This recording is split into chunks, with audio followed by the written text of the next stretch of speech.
Pasha Paroh, wide at 7. Thank you for tuning. Today, I got Nkechi from NkStyles, 302 in the house. Say good day. What's up? What's up? Always happy to be here. Hey, before we get started, let them know a little bit about you and what I know we wanted to talk about.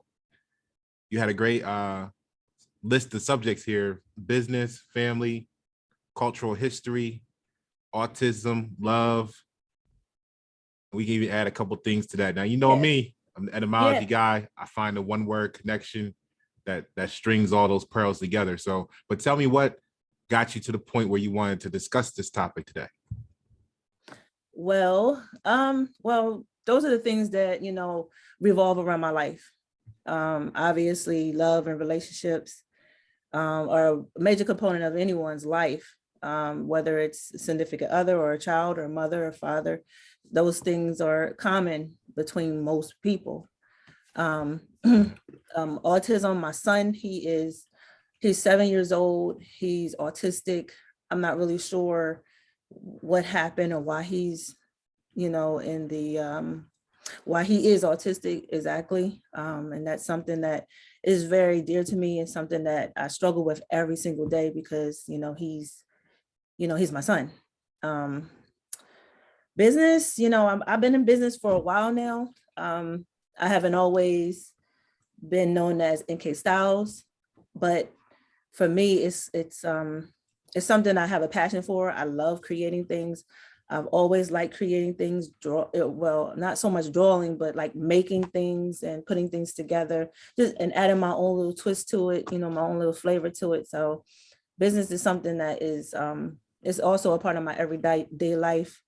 Here in my home, we actually have an electrical services business that is run, through my other half. I just put it like that. Mm-hmm. And, in history, everything comes together with history. History is something that, is always bound to repeat itself. And we can always learn from the past. And, just having a better understanding of history helps me understand who I am and how I, do my thing going forward. So that's a little bit, about myself. Awesome. Okay, so I know this is your first time on the channel. You've watched the channel in the past, so if you hear some keystrokes in there, that's just me taking notes so we can keep the conversation connected. Okay. Okay, no problem. So I like what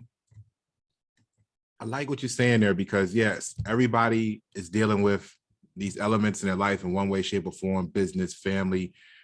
People want to know their history. And then that depends on how you define history. Is it his story or the actual antiquity? So you got that situation.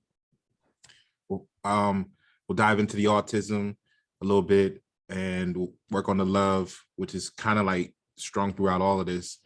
And so in business, you got your creativeness and the history and the understanding. So let's take a look at what the actual thing that I see they all have in common is. Okay. What you got? I got bond. Yes. And you can carry that right into bondage. Now, the unique thing is that bond actually is a noun, right? Primarily, originally, so I should say, which is serf or tenant farmer. All right.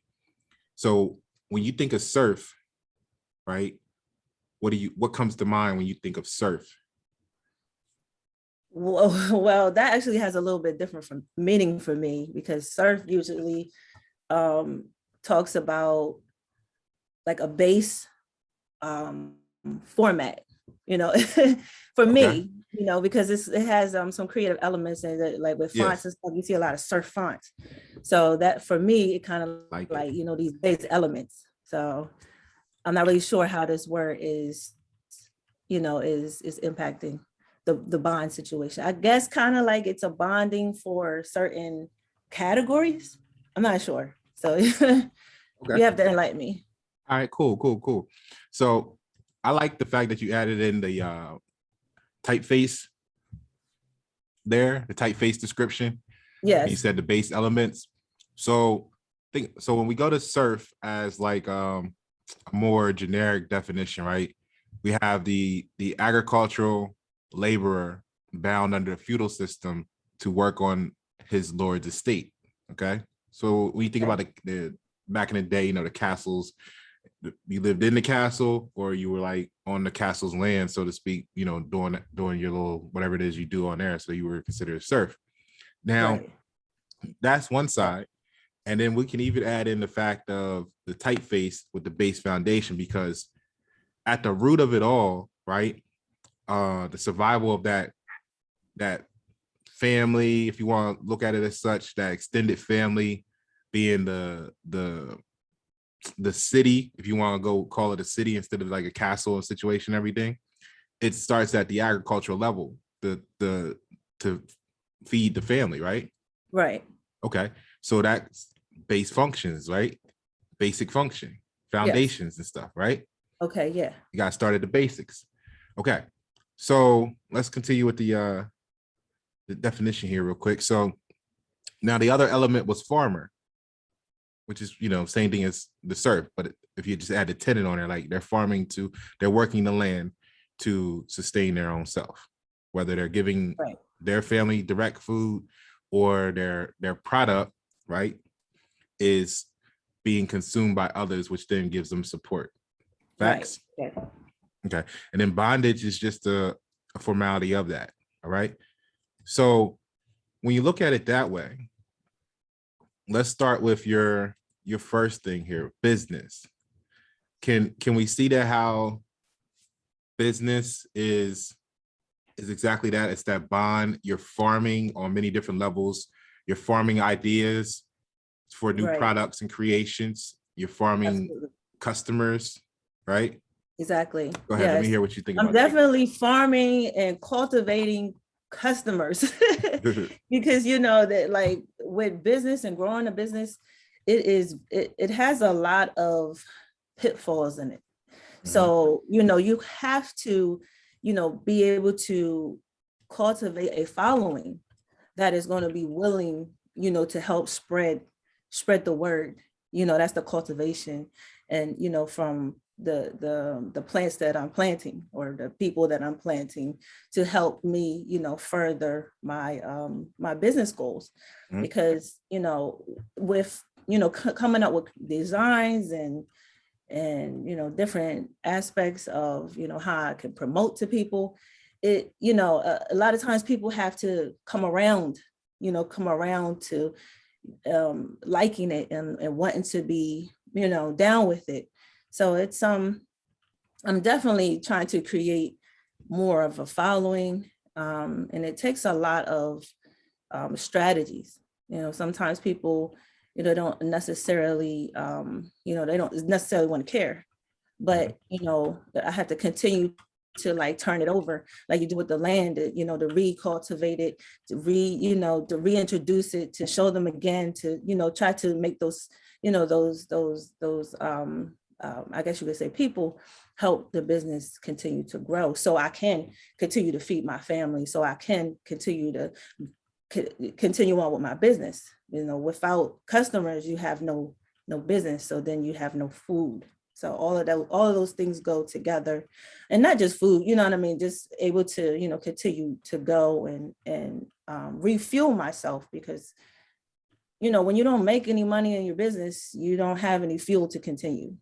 So you have to continuously refuel yourself, recultivate, and all of it is a process of turning over and reworking it, and to get it to continue on. So that's how I kind of see it a little. I probably would do a little bit more thinking and processing that as we continue to talk. Definitely. Let's run it right into family. So how are we tilling the family, so to speak? What elements go into that? As a farmer, quote unquote. The farmer in the Dell. Well, I have 5 kids. And I actually have 1 grandchild. Okay. And his birthday is today, to be honest. We're going to be celebrating his birthday. But My two older children, 21 and 19, and from the time that I had them to now, I've been trying to cultivate their minds, get them to think a little bit higher than the average, Joe, let's so to say, our average person, to get them to understand how important it is to not follow the crowd, to keep their mind on growing, on producing, being a producer, being able to make your own happen, or make your own money with your own skill. Because, they're born, they don't have any skill, they have to be taught. And I've been trying to teach my children, my older children, all of my children, but specifically them because they came first, how to make money by themselves, without having to go get a job. They're good. They're good kids, and they picked up on it somewhat. They had started a power washing business about 2 years ago. It's really a seasonal thing, but that's a great thing because they're 19 and 21. And I don't know how many 19 and 21-year-olds out there are like trying to operate and, do their own business. But that kind of mind frame had been placed into them when they was young, when they seen me going out and, talking to business owners, putting my products in different stores, creating contracts with, business owners, and just trying to get them to be able to talk for themselves, to speak up for themselves, just cultivating more of a full package, so to say, type of person that's not going to fall into that.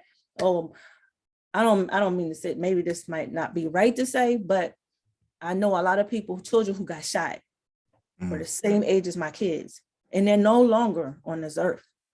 And it's like, it all starts at home. You got to teach your children the right way to go.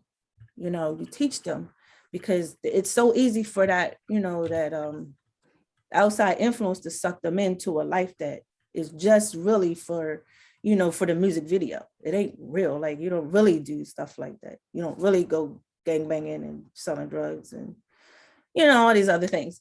But, my thinking is, let's teach my children how to do something. Even my son, who's autistic, he can pull the lemon press to make lemonade. Even if that's all he ever did his whole life, guess what?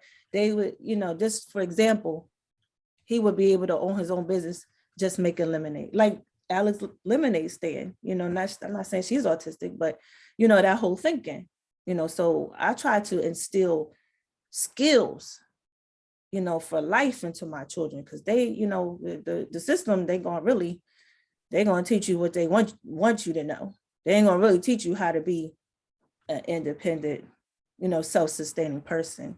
So, I'm definitely trying to make sure that my children know how to do it for themselves, make money and survive, without, having to demean themselves or belittle themselves, breaking a job that's not, that's not really going to get them to the position they really want to get in. So.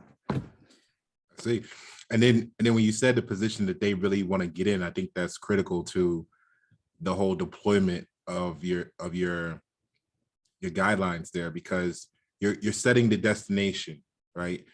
But for the body to arrive there, people have to agree on it. The body has to agree on the destination.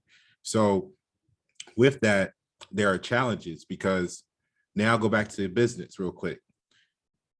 You got a great creative product. People, I know people use the word revolutionary, but I like to, in most cases, replace that word with evolutionary, because revolutionary means you're just going around in circles, keep doing the same shit, right? So we really don't want to be revolutionary, but it's so popular that, that's how we get these messes to begin with, right? Right. So you got something that's evolutionary, but then again, in a revolutionary world, people aren't, like when you were talking about getting them to warm up to what they need, like, they need this, but it's not yet what they want, whether it's for themselves, or they just don't want to see you be the one capitalizing off of it. You know how it go, all kinds Yeah, of shit. exactly. So speak about that, because how do you work? That's the drawback in this situation. You could have something great to offer, but due to technicalities like everything from they just not ready yet to boycotting because they don't like maybe you're outspoken or something, you know, and all kinds of stuff. Go ahead. Well, I'm always I'm always of the belief is, you know, not everybody is going to be for you. You know, you know, I let that roll off of me. I definitely practice the law of averages. You know, if I'm a firm believer in, you know, after so many no's, you're going to get a yes. You know, and I also understand that with marketing, and I took a few marketing courses, I understand that the bare minimum for someone to remember you and your product is seeing you 7 to 10 times. I don't mean a year. I mean like consistently, 7 to 10 times. And when you're on social media, not everybody necessarily sees posts and, you know, stories or reels, or, you know, they got a whole bunch of stuff nowadays. It's a little more complicated now, but it was easier then. You know, a few years ago, it was a lot easier. So I don't so much feel like, you know, I have to grab those people who decided they didn't want to, you know, follow me anymore, maybe unfriended me or unfollowed me or blocked me or whatever it was. I don't really, you know, so much say to someone, I wouldn't say worry about it. It's not worrying. It's just one of those things that I don't allow to diminish or slow me down. You know, I might see other people like somebody else's post and my post is better, but I don't take it personally. I just like, oh, whatever, you know, maybe they didn't even see my post. You know, maybe they, you know, maybe I'm just not something they are interested in. Not everything is for everybody is what I'm trying to say. So that whole thing to me is basically, that's how I manage it. I'm like, yeah, well, not everything's for everybody. And when my tribe will find me, my tribe will follow me, my tribe will embrace me. And that's what, you know, that's what I latch on to. I'm sorry, people are messaging me. That's what I latch on to. When I see maybe a certain post or a certain thing I was doing didn't get the traction that I needed it to do. So yeah, I just, you know, I just keep moving. Just keep it moving, like they say. Like that. And it's interesting that your focus was in that response was social media. Of all the things, you know, that we could have segued into, especially in today's age going into 2022, that a lot of businesses are using social media to connect. One, it's really, from a marketing standpoint, it's very much more efficient. You know what I'm saying? Yes. Keeps the overhead down, and you get to a much greater ROI as far as exposure, because if you ran around trying to see 1,000 people today, you know, what would your gas bill look like? What would your expense bill look like? You got to have a meeting. Do you got to go to these different meetings? You're going to get a drink. You're going to get a snack. You're going to buy something to eat while you're there, you know, so it kind of adds up quick, right? Right, absolutely. And you get that same effect online, potentially based on the fact if you're being seen or not. You got some elements per the algorithm, right? Yes. And that's probably what you were keying in on directly or indirectly earlier. And I'm a fan of, like, look, fuck the algorithm, because if you're really rocking with me, you would be checking for me. You know what I'm saying? Like, right. Yeah, that's true. Yeah. You got but just like in regular life, you got people that say, well, I was waiting on you to call me. You know, I didn't. Yeah. It wasn't serious. You know what I'm saying? Yeah. Well, that's how I look at it. I'm like, look, if I got to do all that, then you wasn't serious. Right. But, you know, although you might feel like, you know, F the algorithm and all, is actually some founded science to that. Yes. And, you know, I'm sure you know about that, but it's very important to stay consistent. I remember when I first started, I used to do multi-level marketing, and it used to drive me crazy, like the way that you know, and they always said, go on Facebook, join groups and make posts and whatever, tag folks. And it used to drive me crazy because people it just wasn't working. Right. You know, multi-level marketing is something that is so difficult to succeed in. It's never, so for me, it was never a win. Mm-hmm. But shoot, I'm losing my train of thought here. He was going online, tagged posts, do this to build the engagement, but it wasn't working as far as from the multi-level marketing. Right. So yeah, so you got to stay consistent. Oh yeah, that's what I was saying. People used to say, just be consistent. And it used to drive me crazy. And I would be like, what does that mean? Like, right. They're like, what do you mean? Just be consistent. That would be their only answer. And I would say no. And then it started to strike me like, okay, I need to be doing this on a routine, regular basis, regularly. Like, if I'm going to do it every morning at the top of the morning, that's what I do every morning at the top of the morning. That's consistency, but my lack of understanding is because it was years ago. But today, it's a habit. And the more you are consistent, the more the algorithm is going to pump you up or push you up. And those things they're very important to your business, especially in social media, because that's what they operate off, especially Facebook. Facebook runs off of that more so than like Instagram. I mean, they do, but they don't do it like Facebook does it. Instagram really works off of hashtags and how many shares you got. So I don't want to take us off into social media marketing, but there's definitely a parallel, because when you were saying, stay consistent, that goes back to why, because I'm always the man of equations, not variables. So that goes exactly, the equation got to be balanced. So that goes back to when I was like, fuck the algorithm, because if you were really rocking with me or what I got going on or what that's going to produce in the world, even, you would be engaged with it. There wouldn't be no question. You know what I mean? Nobody told grandma to tune in at 1 o'clock every day for days of our lives, right?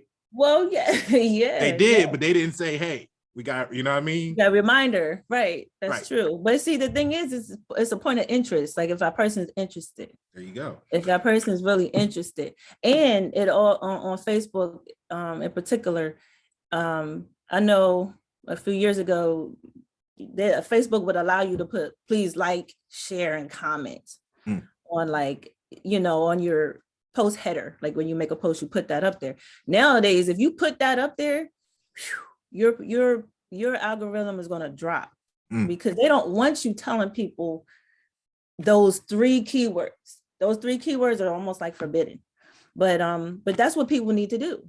They actually need to like it. They need to comment and they need to share. Yeah. And that will help, them to see you again. Next day they're going to see you again. Later on that day they're going to see you again because they actually engaged. That's what they call it, engaged with the post.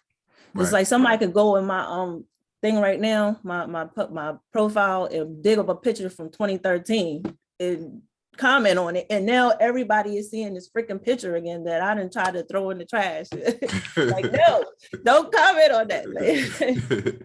Yeah, it brings it to the and it brings it back to the surface because of the engagement, and that's actually exactly one of the elements I was going to add to that the algorithm pumps you based off engagement, which ties into you being tapped, like you mentioned earlier, you being tapped into your tribe in particular, because if you see it all the day. And even though we're talking about Facebook and social media, keep this in mind, for everybody that's watching, this also is how it works in real life. So you got 1,000 people that know you, you got 5,000 people that know you, and then you post something and you only got 30 views of it. Right. And then maybe 5 of them actually like it or comment. So why is that? It's because a large percentage of your tribe, that at least on Facebook, that you have collected isn't really your tribe. Now, that's why they're not, really engaging. So when that goes back to this, when you want to connect, right, as a business, your product, okay, you got the opportunity. You can be focused on people, Okay. Like, what do people need? What do they want? Which is two different things. Okay. Then you can focus on, I just got this cool product, or you can be focused on the purpose. Like, what is this going to do for the world? And I like to have, like, everything I do is centered around changing the world. You know what I mean? So, you know, and when that's your purpose and all your products are intertwined into that as a goal, now you're greatly even reduced your tribe, because although you may have been able to get people from this group before, they don't like the element of change. So now they're resisting because it's a factor of change involved that they're uncomfortable with. You see what I'm saying? Or it damages their projection issues of themselves and reminds them of things they don't like about themselves. So now to avoid that pain, they got to avoid you. You see? So this is a lot of elements like that when you really get into why some businesses succeed, some don't, why some more profitable. Look at the most profitable businesses out there. What are they doing? Not revolutionary shit. I mean, not evolutionary. They're doing like revolutionary. They don't have to reinvent the wheel out here. That's a lot of times, and I'm gonna segue for just a second, but a lot of times they're like, oh, I have a family member of mine, I'm just gonna leave it at that, and she's like, oh, I want to come up with a new product, and I'm thinking to myself, it's nothing new, you know. It's not why. Why do you want to reinvent the wheel? You know, don't put yourself out on the limb so far that you can't, you know, that you can't make it real. But you know, people who think like that really aren't. They're not serious. They're really not serious about business. They want to find some, you know, billion-dollar product off the top of their head. And I mean, sometimes that happens. I'm not gonna lie, that happens. It's just not realistic, you know, for the person who just wants to get something going. And it's true, you know, like sometimes I lose people all the time based off of, I guess, my posts and things like that. Like I lose my tribe or who I think may be a part of my tribe. But, you know, for me, it doesn't really stop how I think. And because I know I'm going to make a connection, I'm going to make new connections, old connections. I want to continue to reconnect, you know, see if that,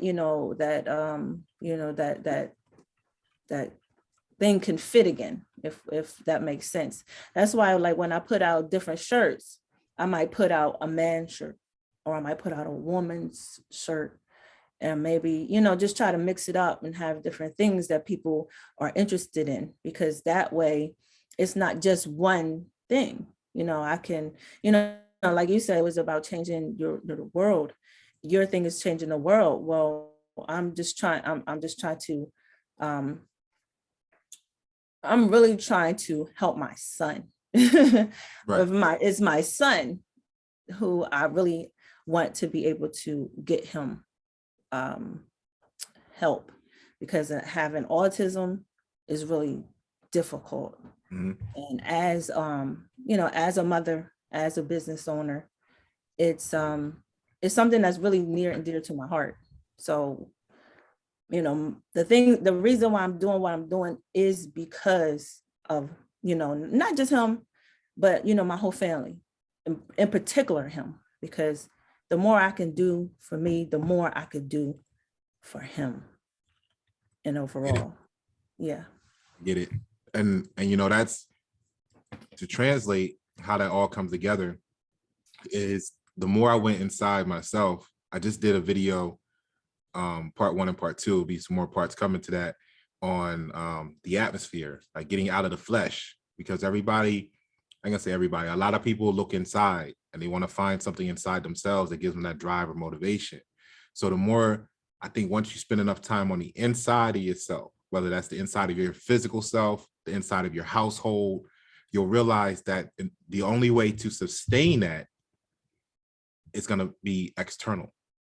So in order to make sure, like, we could prepare our future generations as much as we want with mentality, skills, whatever. But if we don't change the world, at least change the course that the world is on, none of that shit's going to matter anyway in 20, 15 years, you know, 20, 30 years, when they come locking everybody, potentially locking everybody down for the next shit, right? Oh God. Yeah. You know, Georgia Yeah. Guidestones get it, you know, they want to reduce the population of $500 million. I don't care if you sent your sons and daughters to be a doctor. So they can Right. start their own practice even, you know what I mean? Right. So that's why it became such a sense of urgency for me to get certain principles out there and to start to curve that flow of the water, you know? So and it's, I like that you said those type of people, which I'll include myself in, right? And it's no disrespect. So it's just the truth of the equation. I am not serious about business. I'm serious about change. And Right. that's how you got to look at it, so that you're not depleted or defeated by those Right. disconnects you're going to have when you're trying to roll out this type of shit. Right. Because it's not gonna, you know what I mean? You're not gonna survive business, you know what I'm saying? Yeah. If that's your focus. Right. At least in the beginning, until it becomes popular. So Yeah. Tupac said, I will spark the mind that will change the world, right? And even if that's all you get out of it and the world starts to change, you don't gotta be the face of it. But if what you're developing, even your products, your shirts, your clothes, has that same potential. You see what I mean? So Right. when you're doing that, you're using that element, you just got to know that that's also part of the forefront, right? And that's in everybody's business. So let's look at a couple types of bonds real quick. Okay. See how they tie into what we've been talking about so far. So, you know, different types of bonds, they call it. So you got the mastermind, which is the intellectual bond, right? So that's like the meeting of the minds, love expressing their ideas and opinions with each other, et cetera, et cetera, et cetera. They form a deep connection and appreciation for each other through engaging conversation and mutual respect. So this is where you get into like the destination, okay? They can agree on the destination, become comrades, and work that out. So masterminds tend to build each other's self-confidence. This, you know, so when someone values and respects your opinion, we tend to get more confident, and that's what the masterminds is. Now, in contrast to that, you have the best friends, which is an emotional bond. Okay. So are hooked at the heart and soul of each other, right? Always sharing their thoughts and feelings with each other, and truly embody the trust, companionship, and unconditional love, right? Which we know in emotional situations, it's not unconditional. Right. But best friends, quote unquote, are less likely to worry about their relationship than other couples, and trust that their partner is fully engaged in the relationship. So now go back to your marketing. You're really wanting to build that emotional bond with the brand, just like you would an emotional bond with your best friend. And if you can connect on the intellectual level, this is where your tribe comes into play, about particular, you know, if you stand for this and people are intellectually connected to that, it'll, you know, they'll overcome all the other obstacles. So what do you think about how that fits into what we've covered so far, even in a family? Yeah. Yeah, the emotional, the emotional, oh my God, I want to kind of say trauma, but it is very just, I'm actually at a loss of words, because it's just a feeling, you know, that I'm getting, because yeah. Yeah, because, you know, the way that I feel about business, and the way that I feel about, you know, growing it, and my family and the people around me, all of this stuff is like, it's hard to manage. It's very difficult to manage, because people tend to forget, you know, that, you know, sometimes it's good, like you said, masterminds, people who are there, that's going to help you, who are going to encourage you, who are going to, you know, give you that confidence. A lot of times in a family, it's not there. You know, they're all about themselves. Me.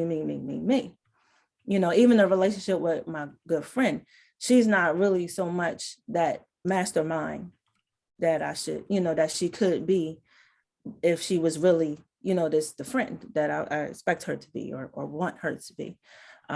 So I guess without losing my focus, because that's a really difficult, for me, it's a really difficult question to process and just give you a straight out answer. Okay. That's fair.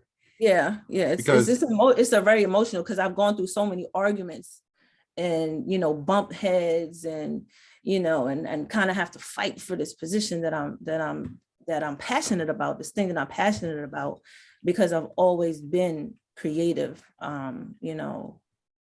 always had the drive to want to make things, or, just to be different and not along with what everybody else is, so to say, doing it. And even if it is similar to what somebody else is doing it, it's not going to be exactly like them. So I just need more acceptance. Like, a lot of times there's not enough acceptance, from those, I guess, those figureheads. I'm not talking about, people on Facebook. I'm talking about, people in my life who are important figureheads. And, that relationship there, it really struggles with business. And, because you see it all the time. You see on Facebook, my family is the worst people to, they're the worst. They don't, it just seems like family don't take you seriously, unfortunately. Yeah. I can totally relate to that. Now, I'm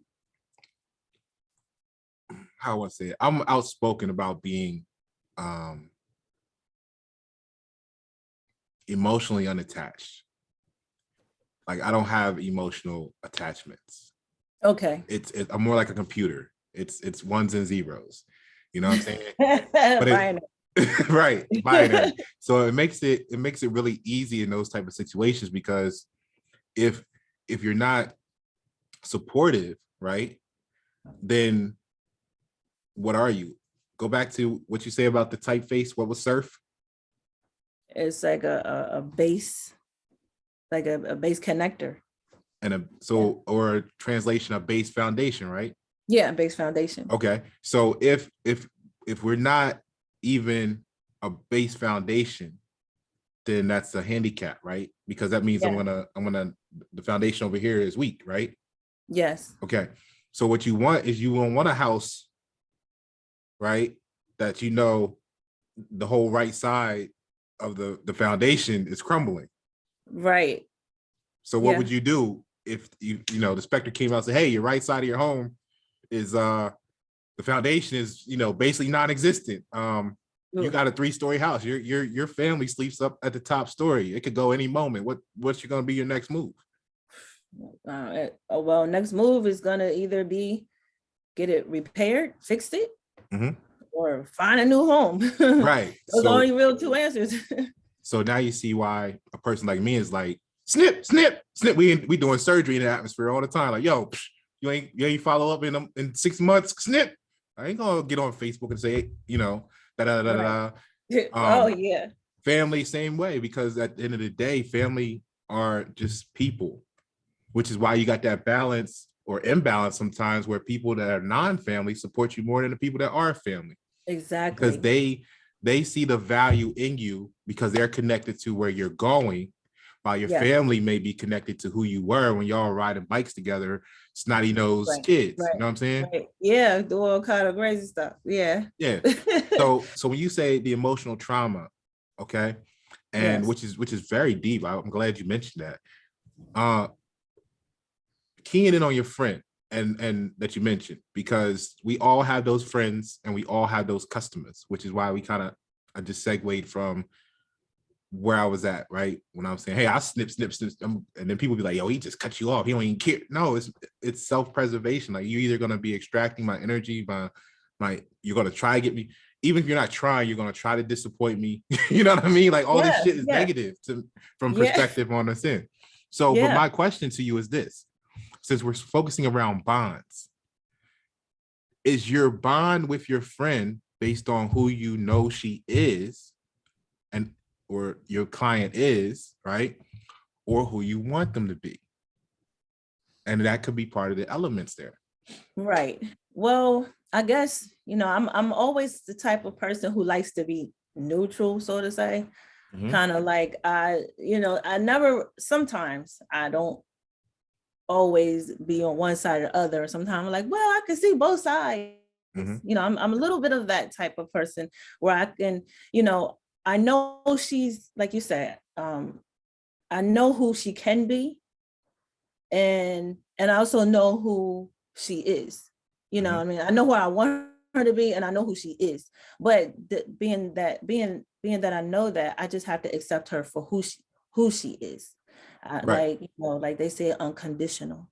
Like she's my friend, whether she is, at the top of her game, or she's heading my marketing campaign, for example. You know what I mean? Either way, I accept her the way that she is, without, you know, without trying to put too much of what I expect her to be doing for me anyway, I got you. And the way I've covered that in the past is that, it's best when you don't put expectations on people. And then if you want them to fit into your box, now you're controlling them. And then that's too much energy and wasted effort. So I'd rather just control the people that are around me, because when you have the right tribe, you don't even have none of that conflict or trust issues is what I call it. Because just the sense of not knowing is stress. Yeah. See what I'm saying? And stress kills on all the different levels. So absolutely. Yeah. Let me throw this on the table for you so you can run with it. So then the next type of bond, right, is called the rocks in this particular example. And it's the supportive bond. And the little paragraph on it real quick is, they're each other's most trusted confidant, supporting each other through life's ups and downs, kind of like you were mentioning. The rocks usually have better mental health. Validation and support are key parts of having healthy mental health. Couples often have elevated mental health ratings than singles, and couples who score high in this category are likely to benefit from this boost. So I know some of this is going to be talking about couples, because I'm looking at the fact that when you're doing, whether it's business or whether you're doing what we're doing right now, producing content, you really want to engage with the person as if it's just you and them. That's really going to build the best bond. And of course, in the relationships, it is just you and them with the outside world, interference and stuff. But so, yeah, now that's the difference between the intellectuals, the emotionals, and now you got the supportives. So it kind of like sounds like you guys have a supportive bond, at least from your perspective, where you're like, hey, look, she's up here one day, she's over here the next day. I'm rocking with her. We're gonna get through this together, right? Right. Okay. Yeah. So now, does that bring clarity to maybe that situation for you? Well, yeah. It's not gonna be an intellectual. It's not gonna be an emotional. Yeah. You're more of a supportive. And I don't know what her side is, but yeah, based on what you said. Yeah, I just kind of, honestly, with her, I just let her do what she's gonna do. Because I mean, in the past, I wanted her to, just to be basically kind of like my partner in business. But she's just, I'm not gonna talk about her. I got you. About her, but she's just on her own thing. Yeah. So in my mind, I'm like, girl, they ain't making no money. But that's what she want to do. Right. So she might be a world changer. It's difficult. You know what I mean? So, and yeah, I appreciate you sharing. And no, none of this is really what people need to understand or understand is that when we talk about examples, we're not talking about them. We're talking about the example itself. Because when you get into big business, they spend so much more money on retention than they do even sometimes bringing in new customers, because each one person represents 60,000 people at least. You have a bad experience with Vegan Hut tomorrow, right? You're going to be on the phone. They say you're more likely to tell 13 times more likely to tell about a negative experience than you are a good one. Right. That's one thing I try to keep balance right there. Let's talk about the good and the bad equally. Right. But my point is, so now you go tell 20 people, they're going to tell 20 people, they're going to tell 20 people. That one event is 60,000 people from the door. Right. So when we are sharing these things, the emotional people, I'm like, they talking about this person. They said this about. No, we're talking about this in society and this person. And what better way to talk about it and be truthful than to say, yeah, I've observed this. I've seen this. This is how I deal with it. Yeah. You really wouldn't trust someone that's just saying as much. Someone that's just speaking from, third party references all the time. You know what I mean? Right. Right. Yeah. So I think got that's important. I understand. So let's look at the next one here. These are called the honeymooners, and they're physical bond. So it's respond to the power of touch that puts a romantic spark in the heart of their relationship. The honeymooners they often feel loved by their partners on a daily basis. It's kind of like what you were saying, that consistency factor. Acts of intimacy are really, and guys and girls, ladies and gentlemen, men and women, kings and queens, gods and goddesses, intimacy doesn't always mean that type of in involvement. So, but now that's on the table. Acts of intimacy are really expressions of love, because couples who score high in this area often have regular physical connections. They often feel an elevated sense of love in their relationship. So now go back to your marketing and social media from a business standpoint, and families even, because you got families that really went through a challenge during the pandemic. Yeah. Because this was the first time they actually had to spend time together. You know what I mean? Yeah. Yeah. So Yeah. what's your outlook on that? Well, I guess I'm sorry, you're gonna give me a minute. My brain has to Nah, go ahead. brain has to think for a second here, because in marketing they talk about, what are the pain points? What are the pain points, to your product? What when you're writing ad copy, they call it, how are you going to touch that person's pain point or pleasure point, either or, both, there's, pain, pleasure and pain go together. So depends on the product, but, I tend to, when I try to write ad copy, I'm not that great at it. I try to touch on the love aspect and how, how some person loves themselves, or how someone else may love this aspect about their loved one. I have a line called natural beauty, and natural beauty is something that I think that a lot of women, as well as men, but more so women, need to embrace their natural selves. I don't think there's anything wrong with dressing, getting dressed up and, throwing it on, look sexy. Nothing wrong with that. But don't take it over the top.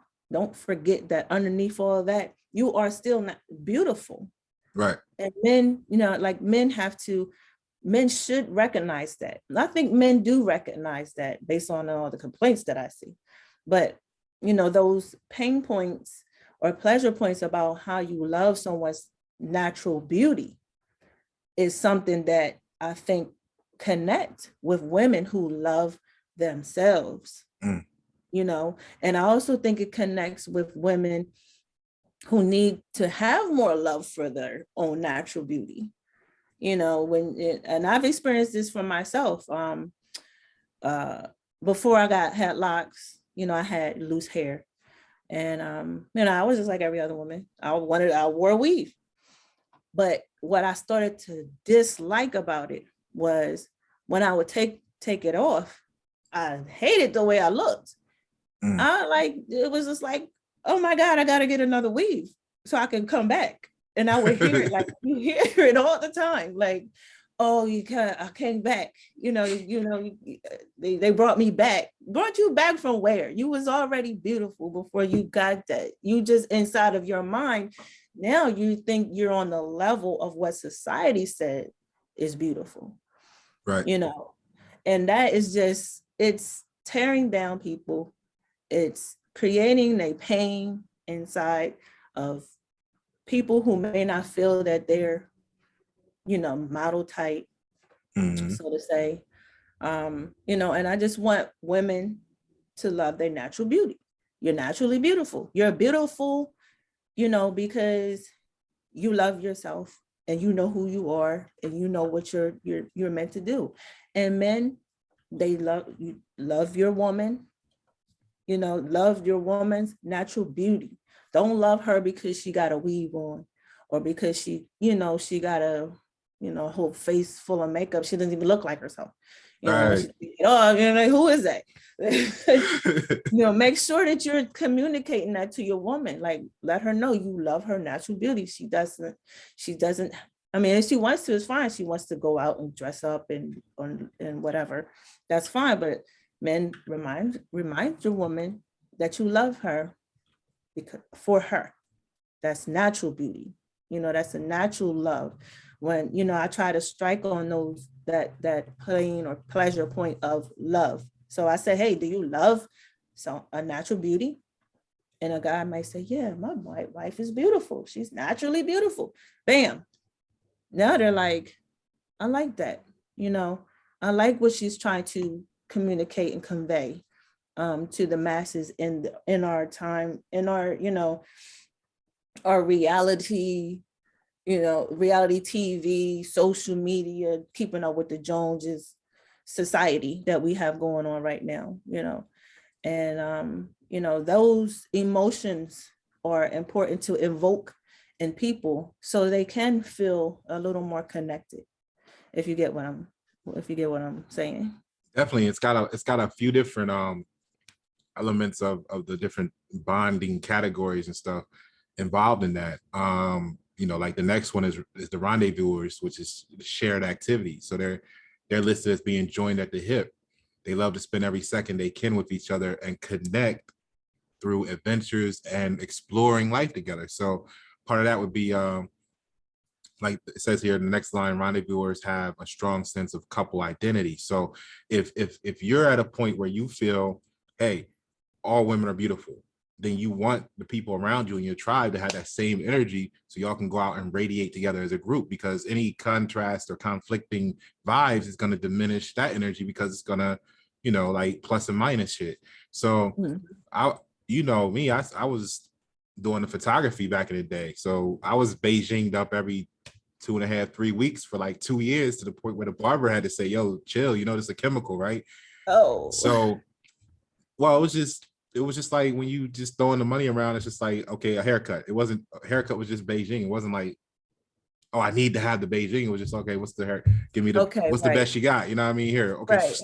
Boom.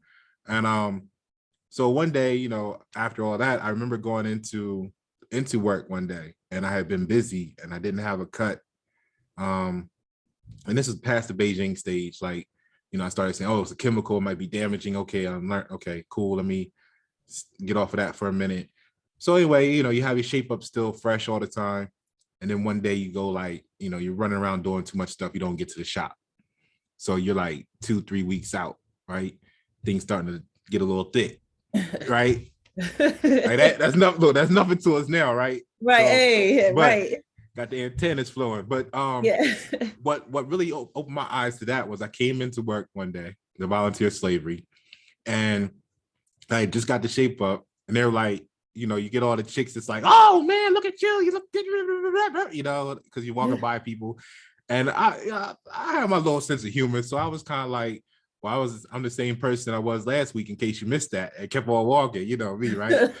And then I got to my desk and sat down, and I had that flashback, like, yo, that's a really powerful statement there. Like, I am the same person I was last week. They did miss it. So I started to say to myself, well, look, I want to just let my thing grow. Like, just let it go crazy, because now I want to see who respects me for me, right, and who's respecting me for the appearance of me. You know what I mean? Which I saw as two totally different things. And that's really how I got started there.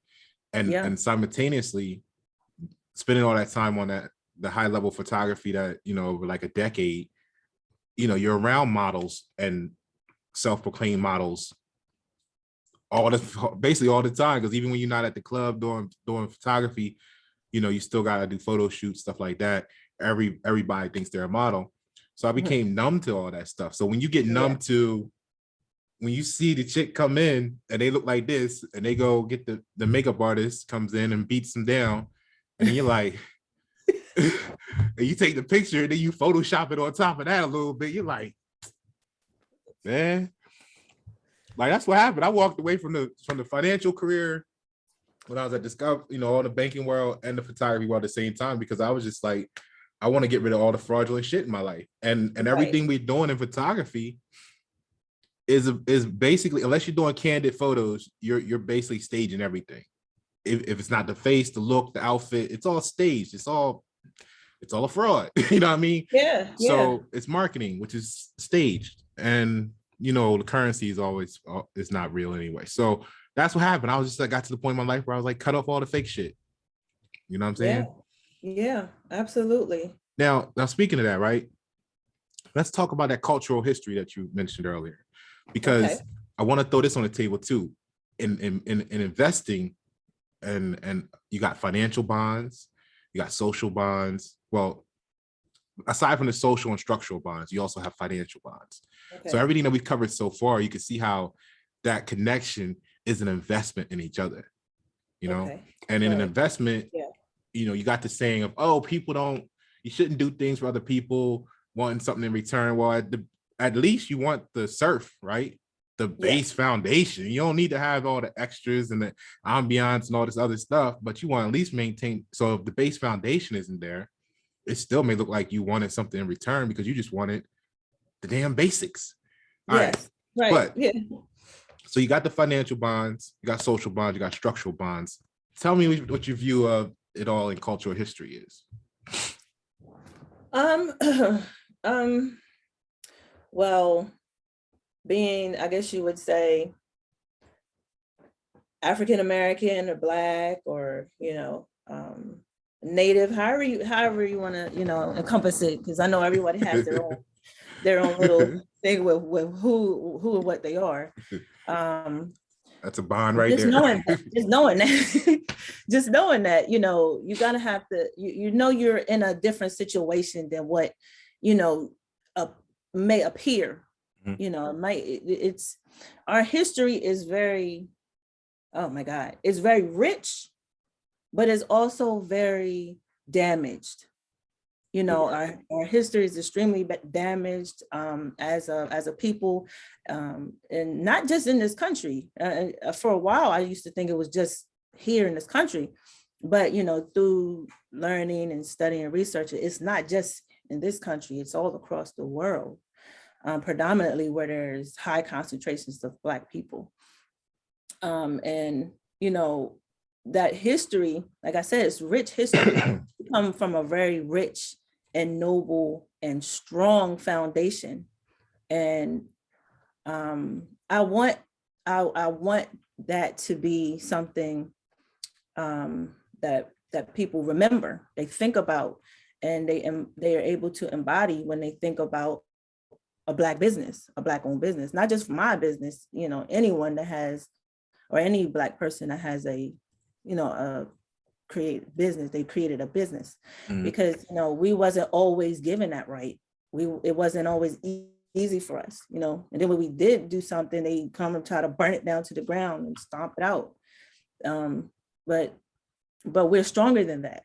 We come from kings and queens, a strong history, and knowing that I have those ancestors, or following, I say behind me because they're already gone, but they're carry energy from having that understanding.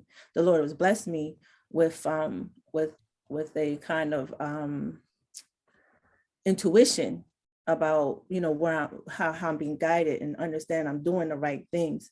And Nkechi actually means God's gift, or God's own, a gift of God, or however you want to translate it. But those things are important for me to communicate through what I'm trying to do in business.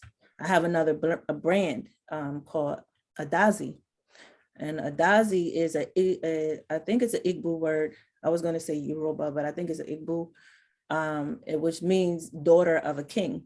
It's usually the firstborn daughter of a king. They call her Adazi. So that's another brand that I have. I haven't exactly been able to promote it as much as I want to, because like if you're not from Africa, most likely you're not going to understand it. Then I had to do a re-education, reintroducing it to people who don't fully understand. This is not Ebonics. This is not some word I just made up. Right. So, the history, we have is, like I said, it's very strong, but it's also damaged. And I want to try to continue on and continue to carry our struggle forward, so they could see, hey, it's going to take some time, but it's worth it. We were designed out of greatness, and we are still great. And knowing, if you know your history, you know where you came from, then you will understand, how you should be, proceeding or try to continue on. So yeah, that's, my history, definitely tells me that, you're great. You're a great person. You're a great people. You could do great things. Just remember who you are. Like they say in The Lion King, remember, like for real, gotta remember who you are. I think that's a lot. That's a lot. It's a lot of good and it's a lot of not good at the same time. So because when you're, excuse me, let me turn this down real quick.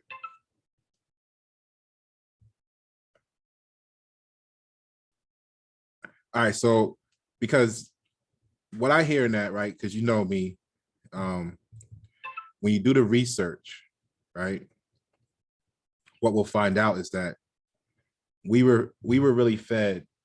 And I appreciate the fact that you said it's a lot of richness and it's a lot of damageness, right? Yeah. Damageness may not be a word, but I'm just putting any SS on there to see that I'm Ebonics that, okay?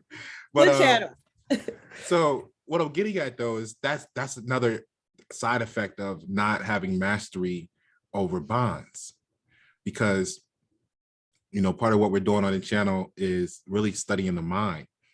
So when you look into the couple episodes back with the atmosphere, we went over hypnosis and how easy it is to go ahead and bypass the left brain and get into the right brain and embed what you want. So there's been a strong covert and non-covert, from the government to instill the word Black into our culture, because we don't realize what the word Black means in law. We get emotionally attached to thinking that it's about skin color. And I'm glad that you brought up your name, Nkechi, a gift from God, because we all do that when it's our names. We be in there looking up our name. We be Googling that shit. We be in the spell books. We be in every book there is trying to figure out what this name means, either the one that our mother gave us or the one that we gonna, become ourselves, etc.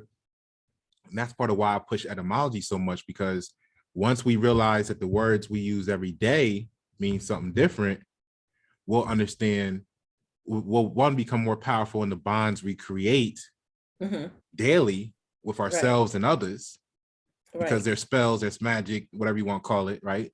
And it'll also put us in tune to know what the law is talking about, so we don't get jammed up like that. And then the same thing, like a lot of people had a campaign like going back to Africa and all this stuff. They created that emotional bond, when if we really looked at it, I guarantee most of us are actually from America naturally. We were never from the lineage of Africans.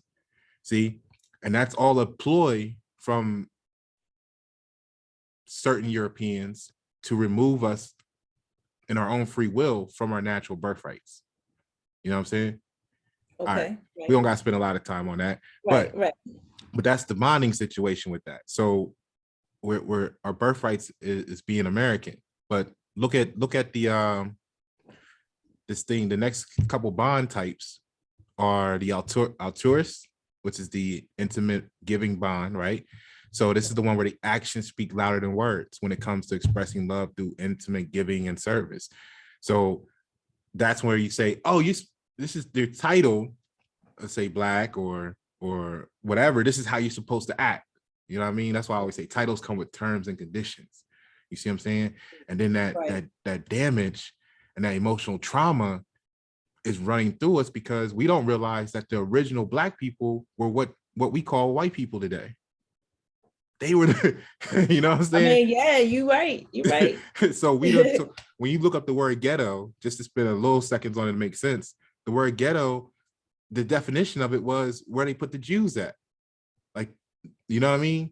So Yeah. what's been done is they've flip-flopped everything. Yeah. We see it and say it like that in other places. Oh, they turned history upside down and everything that was ours they took. Yeah, everything that was ours they took, and they gave us what was theirs. So now we're, even as a culture, as a people, bonded to the word Black, the title Black. I'll say the title. Right. You see what I mean? When it really wasn't us to begin with, it was them. But because we don't understand the word, we don't understand what the bond that the word itself has. We don't understand what we're bonding to. All right. So that goes into the actions speak louder than words, because what's the quote? The name doesn't become the man becomes the name.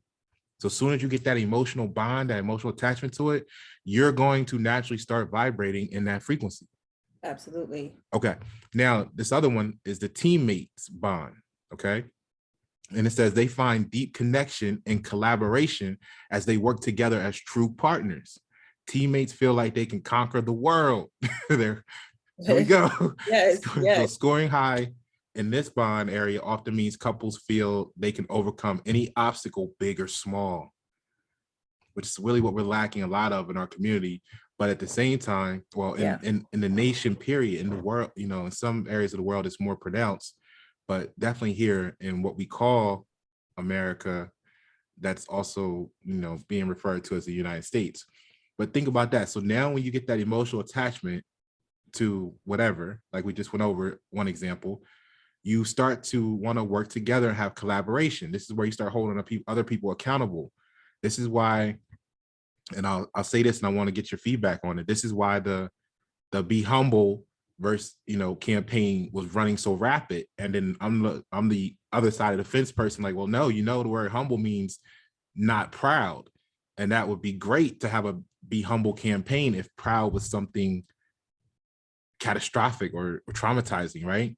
But when you look at the value of proud, it actually means noble, excellent, and splendid. So what we've done is we've created an environment that abolishes the noble, excellent, and splendid people, places, and things from our communities. Because why? You gotta have that teamwork, like we just went over, and you're gonna hold everybody accountable for collaboration on the emotional attachment to what you're bonded at, which is these terms, you know, being Black. This is what Black people are supposed to be like. You know what I'm saying? So we're destroying our own community, and it's no different than how they have the other ones manipulated in a different set of variables, but a lot of them are having the same fate. There's few of them that come over with the natural tendencies or have that, you know, like the, you know, Chinese, the Haitian, little Haiti, little Italy, you know, they overcome this. Why? Because they have that teammate bond. Go ahead. Let me hear you speak on that. Well, yeah, you know, I'm just gonna, you know, continue because they do have that there, and it goes back to history. It goes back to history again because, you know, little China or Chinatown, they had a history. They had a rich history that did not become colonized. You know, China wasn't colonized. You know, they you know, they are a mighty force. And you know, and they say what they want to say about China, but that's why they have this bond. That's why they can send, you know, their people to Nigeria. They can send them to France, and they could send them to Brazil, and they can all set up businesses in each part of these all over the world. And then they'll do nothing but go right back to China because they know their brotherhood and their sisterhood, you know, they know where they're connected at. They know where their root is at. And they have an empowerment about themselves and a surety to continue to do what they're doing. That's why they're the powerhouse that they are, because they didn't have this, disrespect nobody, but, you know, they didn't have this group of people trying to come over and steal, kill, and destroy everything you got. and try to twist it, turn it around and make it seem like you're the ones that are dumb, or you're the ones who are poor, and all the other damage. There's so much damage. We could be here all night to talk about all the damage. But but that's what we lack as a people. We don't have that brotherhood, that sisterhood, that strong history bond. Like the Mexicans that come over here from Mexico and they set up, they all live in one house and they all work shift and they put all the money into the house, and then next thing you know, they got a restaurant and a food truck and a food stand, and they're selling corn, and they're doing all kinds of things. Corn be banging too. Delicious. But they have that foundation. They have that that brotherhood, that partnerhood. They have that surf, that base bond. And that is something that it saddens me, because I haven't yet to find a partner. I haven't yet to find a partner who would be okay with me saying, okay, no, this is what we're going to do today. In the summertime, I have my friend. She helped me a few times in the summertime where I set up outside to do some selling, and she helped me, but it was kind of messed up because she was fighting with her boyfriend all night, and then she was tired, and then I'm not gonna go into that, but a real partner, she wouldn't have been no parts of that, because she would have known that her sister was waiting for her to be there for her the next day. That it's I can't control what people do in a relationship. I'm not saying that. I'm just saying that, most of the times when people know that they have something important to do the next day, they're not going to act like it doesn't have an impact on what they're doing at that moment, when they're fighting or not taking it seriously. We should have more of a bond, a sisterhood. She should, knowing that she has something happening with me the next day, and I needed her to be strong and, hold it down and do whatever I needed her to do. Should have been an easy day, but instead it was hard. It was hard to do. And, I'm just, the reason why I'm saying that is because, like I said, I haven't yet to find a partner. And, with Black women in particular, we're so quick to cut each other off, bitch, like I ain't got time for you, and all this stuff, and now you done lost a friend. Now you don't have, it's so quick for a woman to do this, or a sister to do this, or a Black woman to do this to another Black woman. And I'm not saying it doesn't carry over to other races. I'm just saying that, I'm sorry, I thought I turned this thing off. No, take your time. It's still going. Yeah, so that the partnership and history and our foundation as a people is very, very weak, and we need more people who are willing to understand the history and bond, create these bonds that we need in order to continue and grow the way that I would like to see us grow. So that's how I feel about that. That's that. We need stronger serfdom, right? Yes. So, yes. So, and then also with all fairness, because that was a great example. And again, it's not personal to her, because everybody can say they've experienced that in some way, shape, or form in their life. Even if it's a coworker just not showing up at the volunteer slavery, or you're the boss and you got employees that don't come in to work, or whatever it is, right? So we all, or they come in with the bullshit from last night, you know what I mean, still going on active. So right. True alignment actually will take the whole community, because exactly what you said, to summarize what you said, true alignment will take the whole community, because it also could have been that person on that person's other half or spouse could have actually done that shit on purpose. Like, yeah, I know they're gonna, I used to, how it is when we got things going on, especially being, and you got someone that's maybe feeling some type of way about it, man, try being around all the models as a photographer with the chick that you're supposed to be talking to that's insecure about themselves, and you talking about you ready to go take pictures at the strip club that night. You think that your life gonna be fucked up for 48 hours, man? Like, you know what I'm saying? Like, they not gonna let you just go out there and enjoy yourself. The wrong mentalities, that is. You know, when you got your support, they're gonna be right there. They're gonna make sure you need everything, your energy's up. And that's actually maybe the last one of this bonding situation here, called the devoted. And they share the vision bond, or shared vision bond is what they call it. And take the term life partners. And it's ironic how you're saying, you know, you're looking for the partner, because that's the term that they say, take the term life partners to heart as they build and share a shared vision of life together. You know what I mean? So it's not that you maybe don't have these conversations with people, it's that they just don't connect, they don't bond with it. Yes. You know, so and that goes through the community and everything. And now you see why I started it off in the beginning, where I'm like, yo, business, relationships, like, that's why I be cutting people off.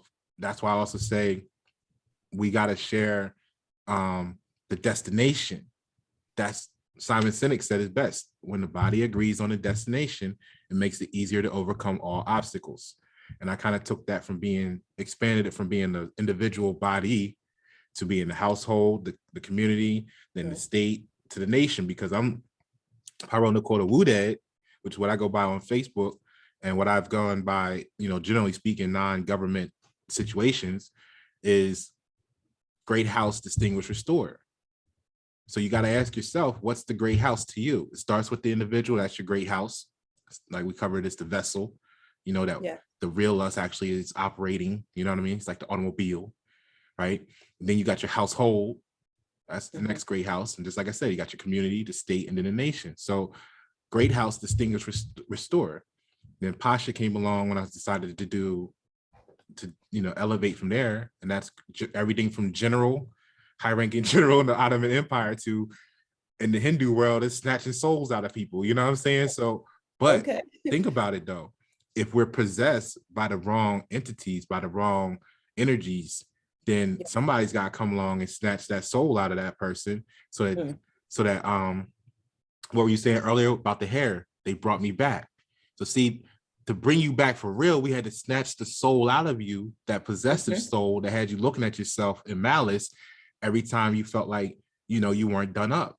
And then in closing here, and so you can build on it, because in the last video, no, not the last one, but the egomaniac video I did like last week, was talking about how it showed how in a conversation you're talking to the ego side, but I referred to it as the real person was held hostage on the inside. And if you ask the right questions or put them in the right position, every now and then the hostage will start to be able to speak out, and that inner conflict with each other will be happening in front of you in the conversation. You see what I'm saying? Right. So yeah, we got to snatch that soul out of our community. So that builds into why I'm like, my thing is changing the world, because I see how you got to change the atmosphere so that you can breathe better. Right. You see what I'm saying? Absolutely. Yes. Absolutely. I agree with what you're saying. And you know, I know you're going to close. You're going to not close. I wanted to close that so you could jump in and give your side of that and your view of that. Give you the floor, basically. Yeah, I feel you. It's kind of hard for me to always bring things, I guess, through vocally, you know. And I'm only saying this because I'm like an inner type person. I'm like a doer, like you said, this do type person. Like I wouldn't, like, if I never spoke a day of my life, you would know everything that I was thinking, simply because I just do things. I'm like, okay, I'm gonna do this. I'm gonna do this for this person. I'm gonna make this happen. I'm gonna set this up. I'm gonna put this out. You know, a lot of things, like, sometimes people don't even know I'm home because I'm so quiet, only because my mind is so loud. So I don't want to sound crazy, but no, I do the same thing. Yeah. So, you know, I just like what you were saying about like how you got to snatch the soul out of things, and a lot of that needs to be thrown away. A lot of the things that people, you know, are warring with inside of themselves, they need to throw it away. You need to throw it out. And you need to, you know, like you said, you just want to let your hair just, you know, just do what it does. It's hair, you know, it's not meant, you know, it's not meant to be pressed to death and, dyed to death and all of that, you know, then it really will have death and won't have no hair. Just, Right. a friend of mine, he doesn't have any hair on the top now because he used to always be brushing it and putting all kind of stuff in it. And I guess he was just like, oh, I want these waves, you know, waves is the thing. So, you know, those types of, it's nothing wrong with wanting to look good. I just keep saying that because, you know, I don't want anybody to think that I'm down and looking good. Looking good is a matter of perspective anyway. You know, you Exactly. look in the mirror, you're gonna, you know, you love yourself because that's who you are. You know, love your beauty, love your inner beauty. Know that, you know, you come from a strong foundation, of rich history. Don't let the world, because the world will try to, you know, they'll try to blend you up and spit you out into a whole nother thing. They're trying to make you into something that you're not. You're not a slave. You're not meant to be, like you said, at voluntary slavery. You know, you're not really meant to be there, you know, taking up all of your day, you know, your whole life. We don't really have time to vacation or even spend time with the family. You know, through the pandemic, and I know I'm getting off topic here, but No, go ahead. It's all connected. through the pandemic, you know, I really hadn't had that much time at home with my kids. This is kind of shame, but you know how we you know, we work, kids are here, you're there, he's where he is. We never really had time to just be home, you know. And then through the pandemic, when we're home, a lot of things made themselves known because of that. And it exposed a lot of things that maybe we're trying to, like, you know, sweep under the rug, or, you know, stuff like that wasn't, you know, was actually being hidden away because maybe, you know, either one of us didn't really want the other to know. So it exposed a lot of our family situations that needed to be addressed, so we can have that that bond that we really need to continue on. Because like you said, you got a broken house, you know, you got to fix it. You got to fix your foundation. You know, you cannot allow it to just fester, because it doesn't do anything but get worse, you know. And even, you know, within, you know, friends and anything that's broken, you know, try to repair it. You know, sometimes, like, I know you like to cut things off, and I mean, that's fine. You know, every different strokes for different folks, I like to say. But people should try to repair anything that is, or not really repair, figure a way out, figure it out, put time into learning what it is that needs to be done so you can get the result. Like you said, your body, you know, once you make up the mind, your body will get there. You know, you'll get to that position that you really want to be in. You'll continue to work and work and work till you get to where you want, till you really want the way you want it to be, is what I'm trying to say. So, you know, without, you know, trying to restate everything I just stated, as a whole, family and business and life in general, you know, it's a difficult road to walk. But if you continue to focus and think where you're going and know where you're going, you'll definitely get there in the positive manner you're trying to get there in. Exactly. Well said. And you covered a lot there. I wanna review some of this that you just went over. I know we need to touch on autism, and we still gotta get to love and complete your request. And then going over what you just said, though, I won't spend a lot of time on it because we went over it earlier. But when you say the richness of history, you know, that's where it becomes so powerful to know what not history, because that's known as his story. You know what I mean? Yeah. That's what they gave us, but the antiquity of it all. Because when you were talking about China, for example, And you're like, they were never infiltrated, but they were. You see what I mean? Because when you look at the buildings in Shanghai, when you look at the buildings in the Middle East, you see similarities that also were in the buildings that were actually here in America. Like, you got to go back and look at some of these structures, like your Capitol buildings in some of these states, like the Capitol and DC buildings. You know what I mean? Like the buildings they supposedly built and tore down for the World Trade Fair or the World Fairs in the early 1900s and stuff. The reason they had to destroy a lot of that stuff is because when you look at them, they look like the same buildings you see in what they call the old world. See, they had to do that because their story, their history, right, says that America was this, you know, tribal land that didn't know anything about anything. It was just living in, you know, prehistoric natures while they were over there all civilized and stuff, right?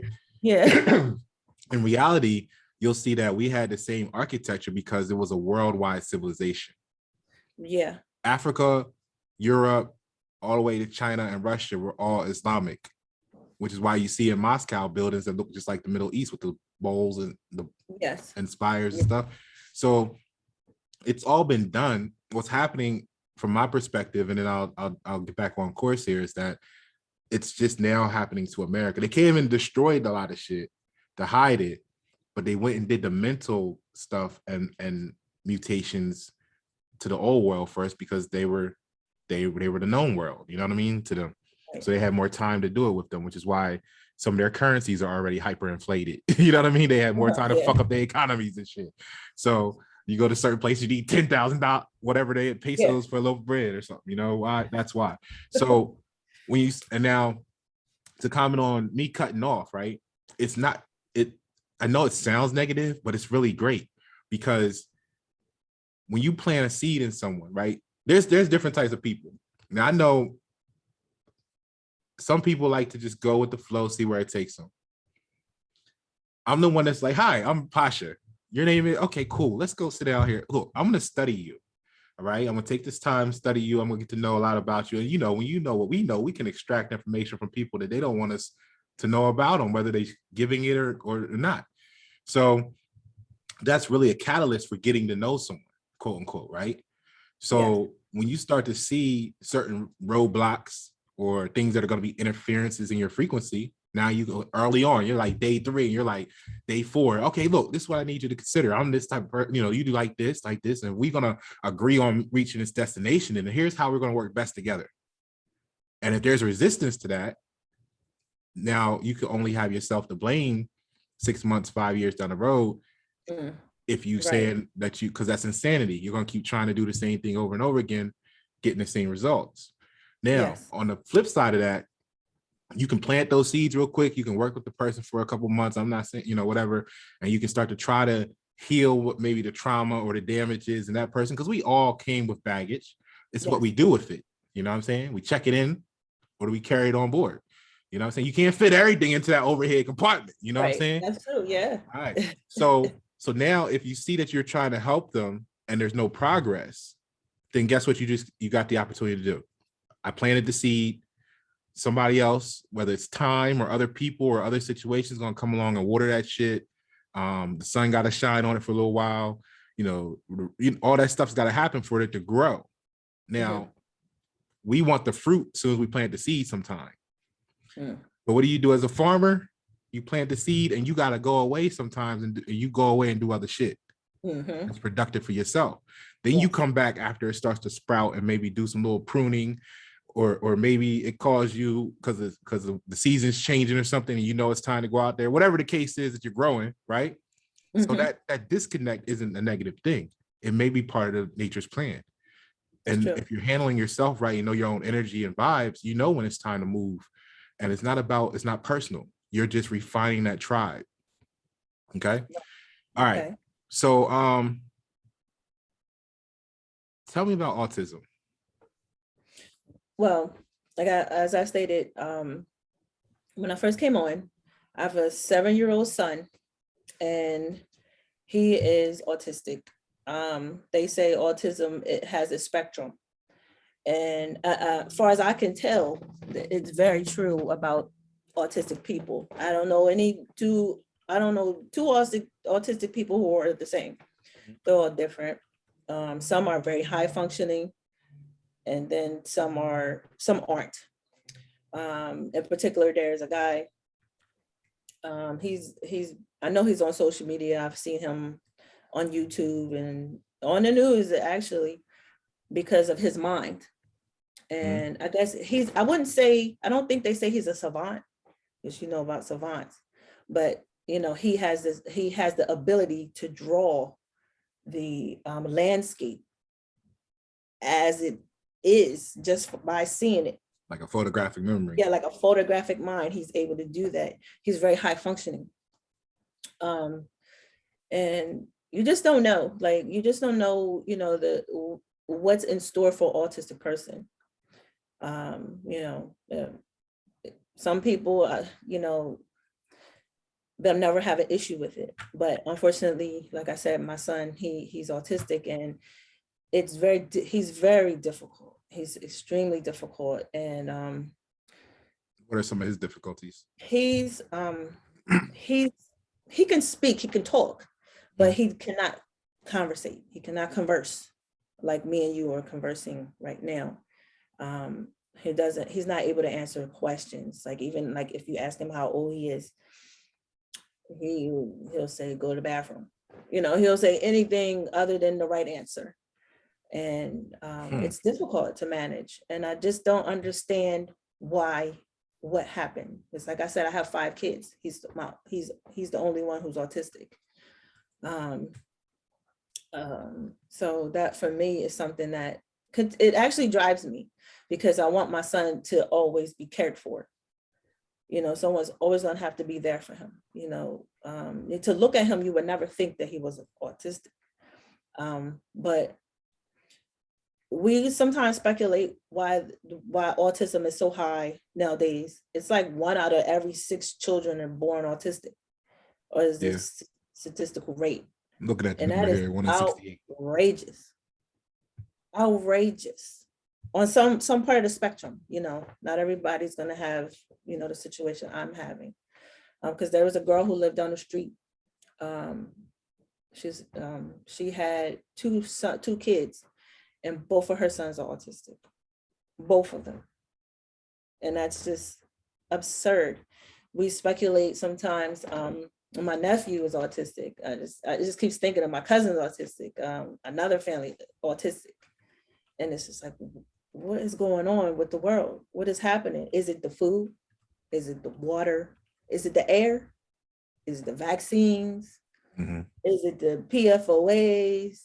Is it our nonstick pots? Like, what is it? Like, what is going on? Like, it's something that really just needs to be learned. Like, people really need to, I keep saying people, but there's some reason why this issue is out of control.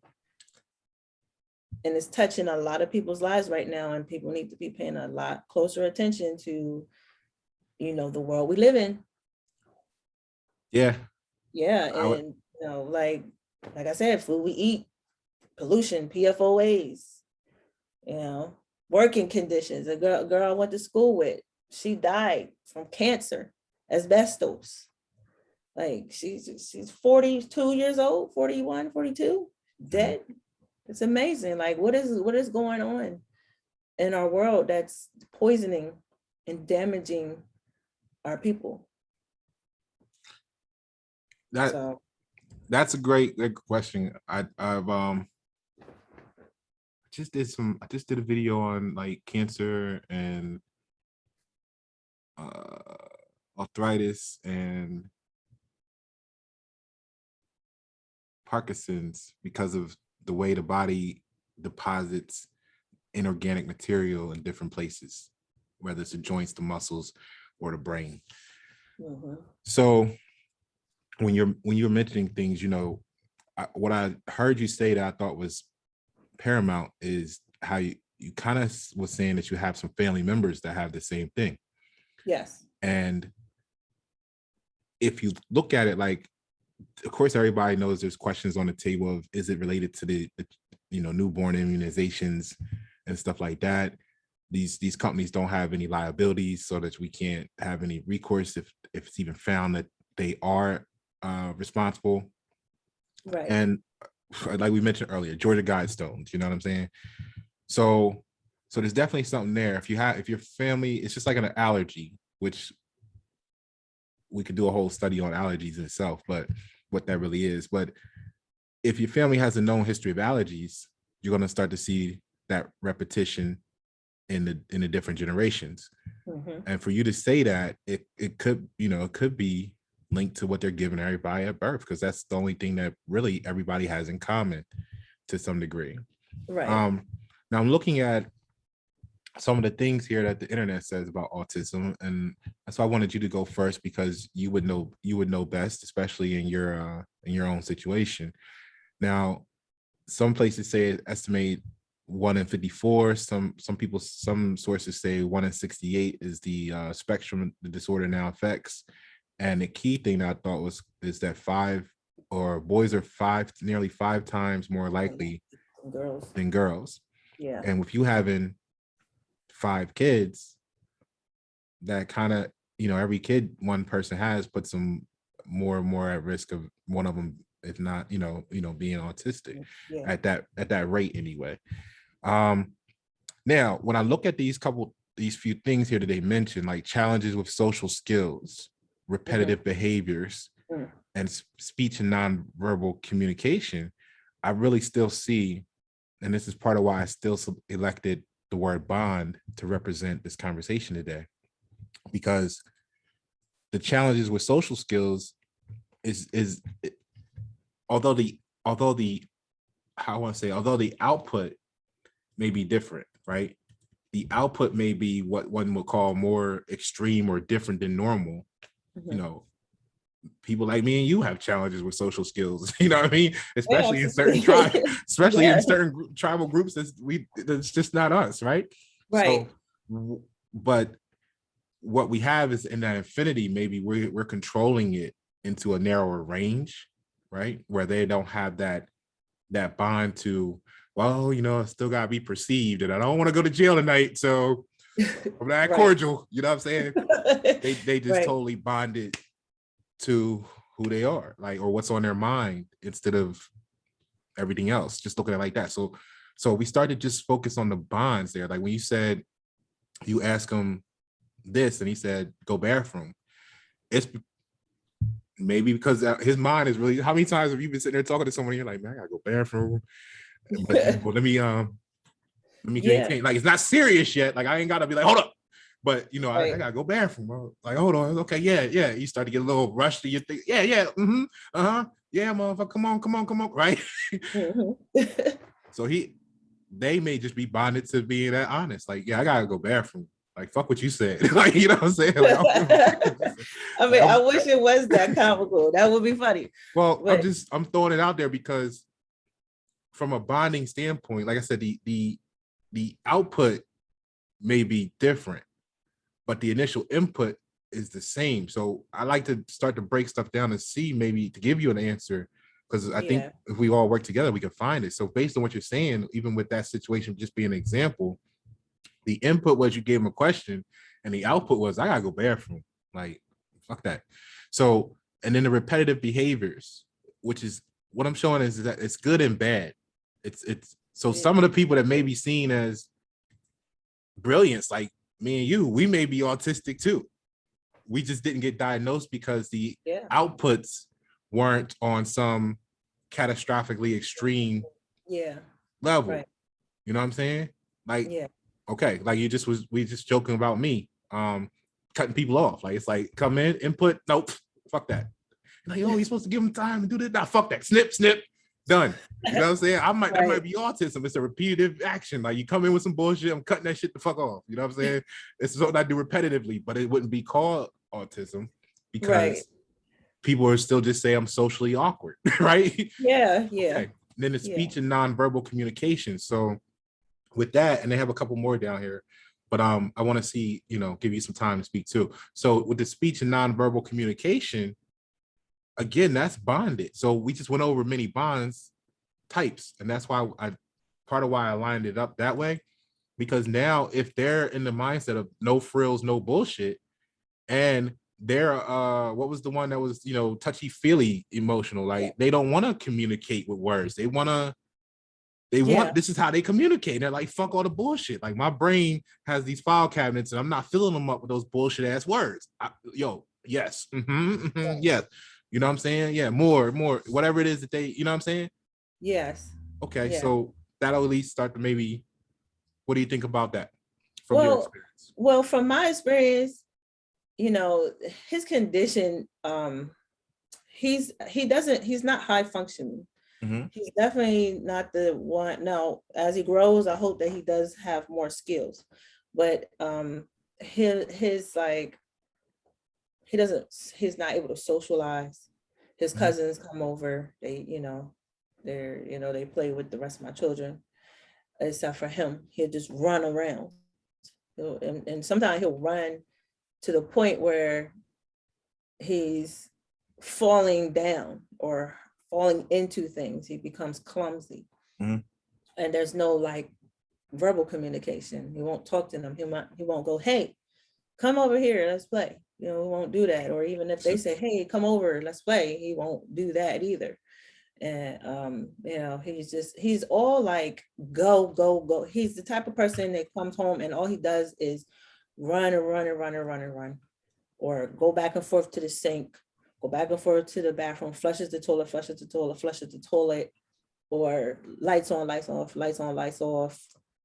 It runs in and out of the house. You know, he does a lot of those types of things. So it even though, you know, I know what you're saying is that's not the reality that he exists in. And like when I mentioned another family member of mine, it's my nephew. Now he doesn't run around. He's very quiet. He's very soft, like gentle. He takes things very gently. And he's very slow and analytical about it. He doesn't talk, just very slow. And then he just puts it back and leave. You know, he's just completely, he's almost like the exact opposite of my son. And like touchy-feely. My son is extremely touchy-feely. He's almost touchy-feely to the point of sexual, almost sexual. And that's a problem because you know how you really, like me, I'm not really a very trusting person, especially around my children. And I've been home since 2014, since I had him. I haven't worked a traditional job since then, partly because I don't trust people not to touch my son. You know, I expect, you know, if I put my child in a daycare, I expect them to change his pamper. You know, that's normal for a small child. But then you know, as he grows, he still isn't unable to potty or, you know, bathroom or toilet or whatever you want to call it. So he has to rely on other people to do that for him. And that's the part I don't like, because then my son is a little too touchy, you know, for me. And you know, us as people, we know what we like. And there are certain things that most of us like, you know, for as touching is concerned. And at his age, he's going to process certain touches or touching or behaviors in a way that become exaggerated, more exaggerated wanting to kiss. Like if I kiss him on the cheek, when I had to stop, he'll continue to do it over and over and over and over. And then he won't realize that there's a difference between mom and Pasha. And there's a difference, you know, he should be trying to do that with Pasha, but he doesn't understand that. You don't kiss other people. You don't, you know, in the grocery store, he'll just touch somebody's head, a grown person. He'll just touch somebody's head, or he'll push somebody. And these things trouble me because he does not understand that he's not supposed to do these things. Or maybe he does, but just doesn't care.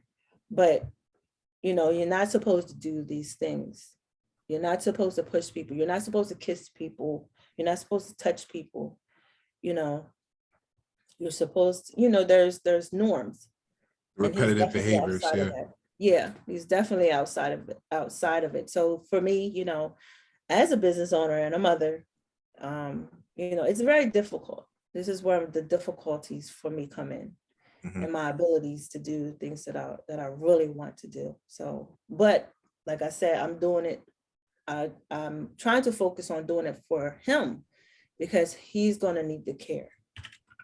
He's going to be the one that I'm going to need a nurse for, going forward.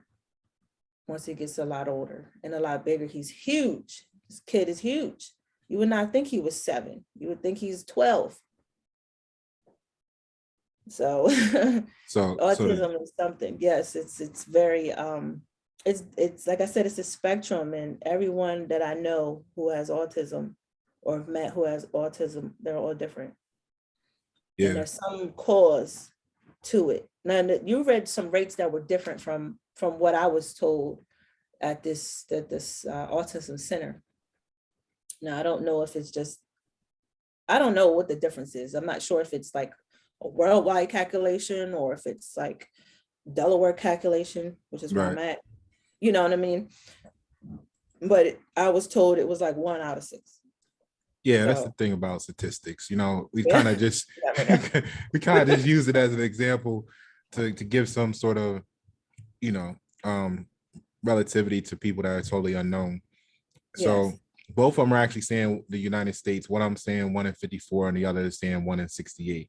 So now one of the key things that you bring up though is that this one, which is Mass General .org.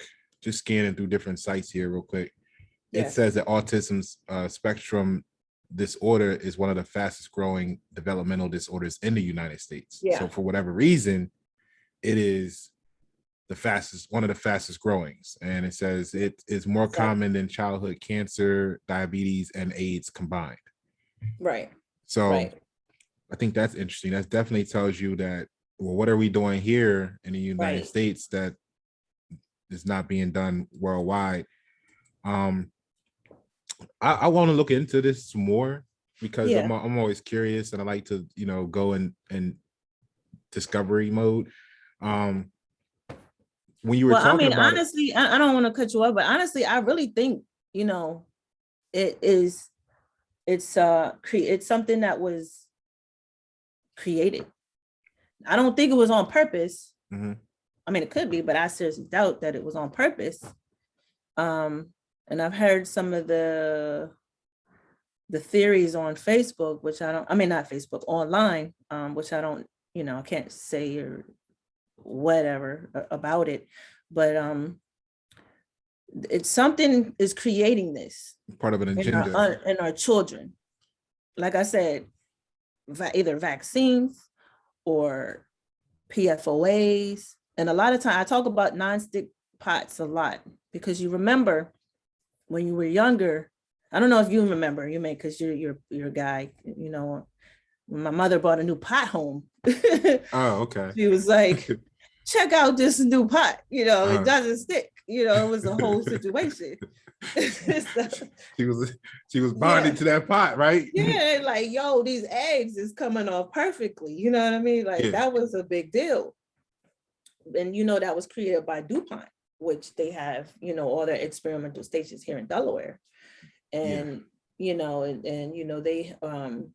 they are allowed to release a certain amount of toxins in the air. I'm not very good with those numbers for as the amounts of toxins, but they are allowed to release them into the air, which was why cancer and lymphoma and all those other things will always be present, because there is an allowed amount of these things that they put into the air, which I'm sure, like, I'm gonna touch back on that in a second, but I'm sure that they are in pretty much everything we use. There's something in them. Even like they talk about toothpaste. I remember they said don't use fluoride because that's Poison. poison. Can't use it. But you go to the dentist's office and what they sticking the thing in your mouth and you're sitting there with you drooling everywhere. They done stuff some fluoride in there. And that I never even realized that when I was younger.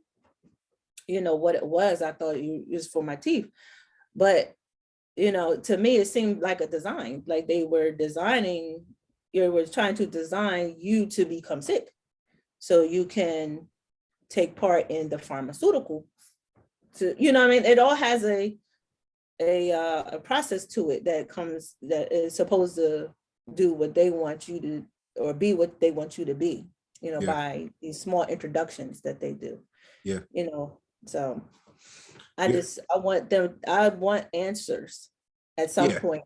Yeah. That's where I'm at too, because that's how I came out to be able to help people with cancer and arthritis and stuff, because I'm just a natural curiosity, be like, let me go figure out why, and start to plug it together, all the infinite stuff that I either know or have access to finding out, and actually find out why exactly. So the thing is, I know exactly what you mean. AstraZeneca, DuPont, all them up there. That's why a couple of times, we did go fishing or something. I was like, no, I don't want to eat that. Oh, I'm good. No. Going back. We're good. It was fun. But but now when you look at because like you said, there's nothing really new. So when you look at how they do animals, like a dog, you take your puppy and you go get it distemperament shots.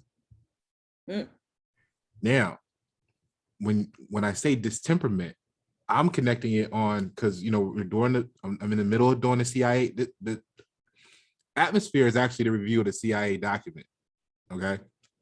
So okay. I'm halfway through the document on that one. So if you understand, to tell you the type level of research I'll do, there's no limit. So when you combine what you were saying, when you were describing the differences in activity from your son and your nephew, I was like, oh, that's energy. You know what I mean? That's energy. And what it is, and I'm not saying this is not a diagnosis or anything. It's just me observing what you're saying, and I'm starting to process the spectrum, right? Because that's an infinity in itself. So, and I was looking at how that's energy versus flesh. And the reason why that was on the topic, on the top of my mind, is because that's part of what the egomaniac video, and then which is the last 3 videos, are egomaniac, atmosphere 1, and atmosphere 2. So it started off with the come out of the flesh and go into the atmosphere, right? Which is the ionosphere, the energy, and all of that stuff. So when I heard that, I was like, wow, what if they're tuned into different frequencies, like on a higher rate? So the reason why, not saying this is the reason why, but maybe what if I could start to consider that the reason why the one is running is because it's like a record player. Like when you play at this speed, it goes a little faster and does like this. So we records supposed to be played at this speed. The other one is slower. It's a 33 or something. So it goes, like, and it's like, oh, you know what I mean? It's on a different timeline, so to speak, right? Absolutely. You're right. So that would be something I want to look into. And then when you said he goes after the water and the lights, even if it's flushing the toilet, or you say go back and forth to the sink, and then the lights, what I saw there, what flashed before my eyes was that's all energy. Water is the flow, right? So you got a flow of water coming out the sink, you got the flow of the water going out the toilet. Water itself is energy, and it's soul. And then electricity and lights is flow of energy and everything else too, right? So you turn lights on, energy flows, this, that, and the other. Now, what we know about water and lights or electricity is most people think that, and talk to your spouse about this. I think you said he was into electrical. So most people think that the electricity flows through the wire, right? Okay. But it doesn't.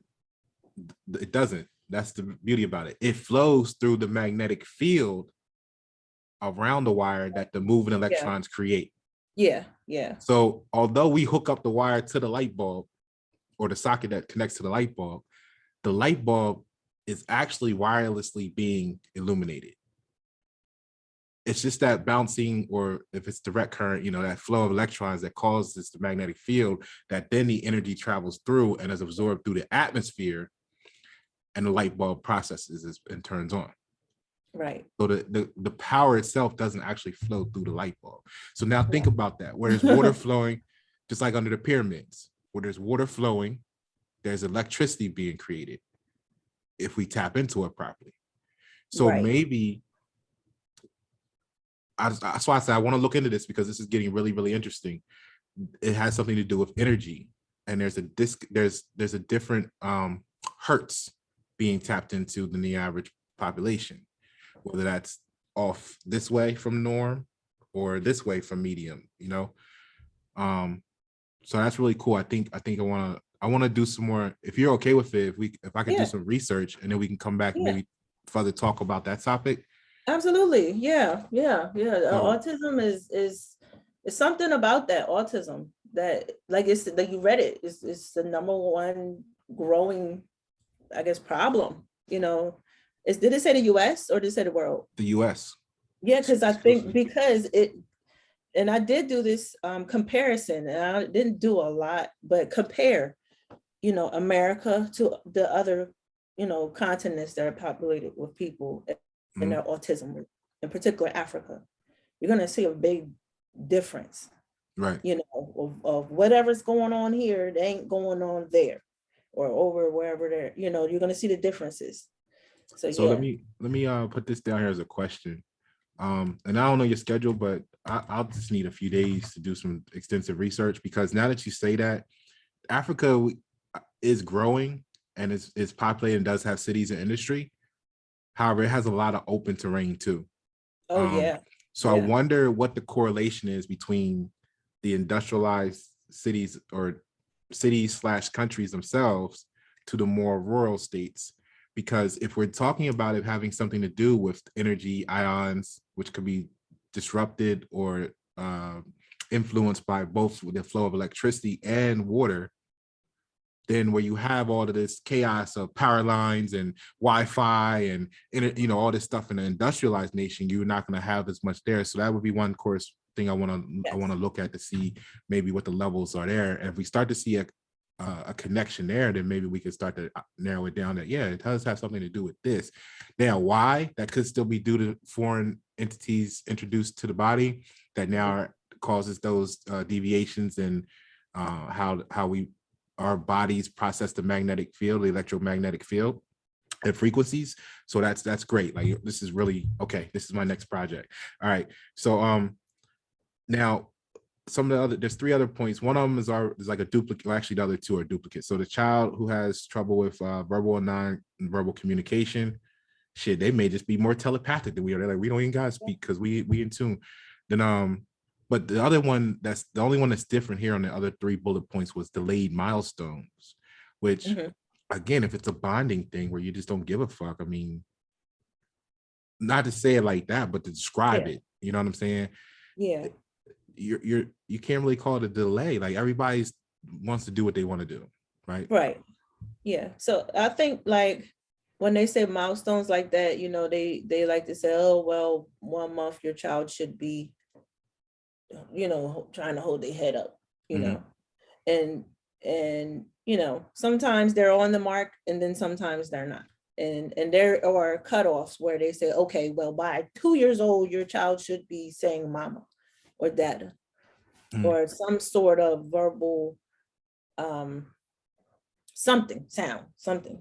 Right. But when they're not there, that's when they start to look backward and say, okay, how has he had any other delays? And my son was slow to turn over. And I think, no, me personally, I just thought he was a fat baby, fat baby, cute. That's what I thought. But then, when he was into like 6, 8, 9 months and he still wasn't turning over, there was some flags there. Yeah. And I partly got blamed, oh, you feed him too much and this, that, and the third. But obviously that really wasn't what was happening. Mhm. And those delays, milestone delays, yeah, they're a marker for people to feel comfortable with their child's development. We always try to give our child a little more time to do certain things or to learn certain things, because that's what we do as parents. Yeah. We're gonna, we're supporting them in whatever way we need to. And giving them more time is what he needs. But the funny thing about my son is when he was small, and even when I look at his pictures when he was small, he didn't look autistic. he made eye contact. He knew the whole alphabet at 2. He could, he was good like that. He was even beginning to talk. Mm-hmm. And then it was almost like a light switch just went off, like, no more. And he's no more trying to speak like, like he's supposed to for that age, that milestone, that what was appropriate for him during that time. And it pains me because I think, man, what if I never got him that shot? What if I never, was indoctrinated to thinking these shots are okay, But then I also have to think at the research that I did about people who didn't get the shot or didn't vaccinate their children until they were, I guess, to the age where they felt was comfortable, and they still had children who were autistic. So I can't always think about it like that. Yeah, not only one source. Yeah. But the milestones, they're just a marker. And for me and with my son, and actually I have a 12-year-old, and he didn't talk either. And that was the only thing he didn't do. But he got like this toy. He just chewed one side, and the other side would strengthen his jaw muscle, and then he talks too much now. So you're making up for it. Yeah. Yeah. So that's just how, that correlates for me with the milestones. So yeah, I'm really interested in this now. And I really appreciate you sharing that, because it's given me, I'm really excited about diving into this, because once we understand why, then we may be able to understand that there may be a solution, Right. Because what I'm thinking about is the energy and flow, right? Think about astral projection. You know what I mean? When you go into a meditative state and you can, leave the body, out of body experiences, all this stuff. Mm-hmm. I'm not sure if I know you're more spiritual than religious, but I'm not sure how far you go in that, like reincarnations and, we talked about earlier, the vessel, the body being the car, and the real us being the spirit or soul is operating it. We touched on that briefly. So what I'm looking at here, especially now, because I've really been doing a lot of stuff with the hypnosis and the all those attributes, transcendental meditations, biofeedback, and the CIA document goes into the level of calling this other levels they call it the gateway, which is maybe why like things like marijuana and stuff is called gateway drugs subliminally. But astral projection, I'm thinking like the body of self, right, is being disconnected. Because remember, it's talking about when I said energy versus flesh, I'm talking about that spirit or soul relationship and being the operator of the vehicle, right, so to speak. So maybe there's a disconnect from the body and the spirit, where the spirit doesn't realize it's actually in the body yet. Like we came from this pool of souls, and we were all up there chilling one day, like, hey man, yeah, look, sign this contract. We gonna have this video where we like at this, or 2021, we gonna come together. We gonna do this, sign this soul contract with me. I'll see you then. They're like, yeah, right, I'm going out. Sure. And you come out, maybe a year earlier, you pop out to a body, you out here living life, and then you wonder why these people circulate into your life when they do. Right? It's because there may have been contracts signed with this, you've all heard that before. Yeah. So we're all here at this time doing this great work. So now if some of us hop out and just like, not to make it sound like this, but to make it sound like this, the comparison, the product, right? When you got manufacturing, sometimes, the product doesn't come out right. And you're like, oh, you can either fix it or it's something that you can't, right? So with that being said, maybe at this time, like software on a computer, every now and then, how many computers does IBM put out, or phones that Android put out, where they loaded the software, but it didn't take right for some reason? Yeah. So you put it on there, but it ain't operating right. Yeah. So that's what I'm getting at. Like, well, maybe it's so it'd be unique to go in and look and see about, is it a is the body really the spirit or soul actually connect to the body? Because your son may be really thinking he's still spirit flying around, and we're looking at him on this dimension saying, why is he always running? But he's really like, like for real, not like, not like he's like playing it. He's in his interpretation, he's still that energetic, or he's still more connected to the energetic form where he could zoom like that. So it just looks like he's running to us because he's moving. I mean, he is running, but it's because the flesh is trying to keep up with this. You know what I'm saying? You get where I'm going with that? I feel you. But I'm gonna say something about that, because like we've been really struggling with him in school. Okay. Because he's, you know how you try to teach somebody something and then you might go and do your own thing. And then instead of them following what you taught, they over there doing what you know how to do as an adult. So only reason I'm saying that is because he curses a lot, right? And he curses at the wrong times, and he curses at people, and he's disruptive like that. And it's like, yo, why do you do that? Like, why do you pick up the things you ain't supposed to pick up? You won't pick up the right things. Like when I say, pick up your plate, put in the, do what you're supposed to do, scrape it, put it in the sink or whatever. You don't do that, but you could pick up me saying, like that, like, why do you pick up on those types of things? Like those things are disruptive to him and his success in life.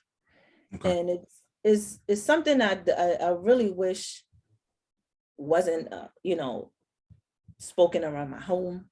But, people are going to be who they are. And I'm not condoning cursing around children, but, it happens. It happens. But I was doing some research on autism, and I wanted to find out what I could do to help my son because he has these difficulties. And I seen this child. He was actually different than my son. He seemed actually be a little worse. So I was like, okay, what's going on with him? And his mother had found this doctor who had like this new experimental treatment. And I was like, wonder what it is. In my mind, I'm thinking some kind of drugs or pills or whatever. But to my surprise, it was like this device, like almost like a laser, some kind of laser that they put on his head. And I guess they introduced these, I guess rays of something. I'm not really sure how it works, but they put it on his head and they did so many treatments. And the boy, he went from I'll just say a mess, because he was just like all over the place. He was actually like a lot worse than my son. He was communicating, he was talking in a very appropriate way, very normal manner, something that he hadn't been doing. Now, this could have been a complete hoax. I just want to say that, because I said, well, where's this guy at? Because I want my son treated. But then again, you don't know what to trust and what not trust. And the reason I'm saying that is because you're talking about the rays and the waves and energy and stuff like that. Because if that's something that has been disrupted, or not exactly disrupted, something that has been blocked in his mind, and that those rays or waves or lasers or whatever it is can loosen them and allow the proper flow to happen, then that's paramount. Got to be paramount to these people who have this issue. But like I said, there was a woman, she took her to this doctor. They said the treatment is like 10 grand. So, okay, like, why would they do that? Why would a treatment that is helping people cost that much and be out of reach for most people? Because of our society, going back to why we need to change the world. Right, exactly. I'm even more excited now, because what I had typed up as a note to get on was that when you were talking about the speech, and I was thinking to myself, I was like, okay, so speech is compression of sound waves from our articulation, which carries a vibration which we interpret and our brains translate into, we hear sound and then we convert it into what we process it as. Mhm. And I was like, if it's a frequency disorder, then what if at a certain point, whenever this kicks in, right, we know that they're super sensitive to certain things, right? And I say just, like that's why you got some of them that can draw, some of them can do this. They all have their little things that they're special at and or avoiding. And I think from my ignorance in the matter, I'm going to classify that until I get more research done for myself as some sort of super sensitivity, the pros and cons. Okay. You're either super sensitive to like the photographic memory and you can duplicate it, or maybe in speech, you're super sensitive to that vocalization, that radiation, that vibration, which is why you don't want to conduct it yourself because it does something to you. It's like, a dog whistle, you're like, ah, you know what I'm saying? So you just rather be quiet, is where I was thinking generally. Now, when you said the treatment was a laser, whoa, always the perfect day, because when I was talking about the wires and the power being conducted through the magnetic field, not the wire itself, like we believe until we know better. And like I said, I had this conversation with your spouse.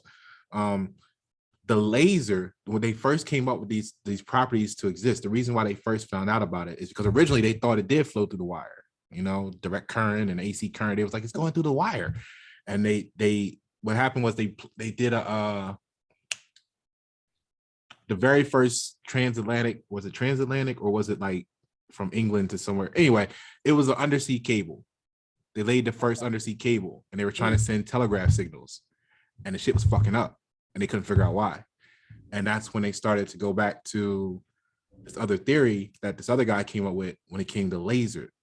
In particular, when light moves, it travels, the energy is flowing, and the same way you would find power through a wire with your thumb and the hand, the fingers representing the magnetic field, that was true with the way the light moved.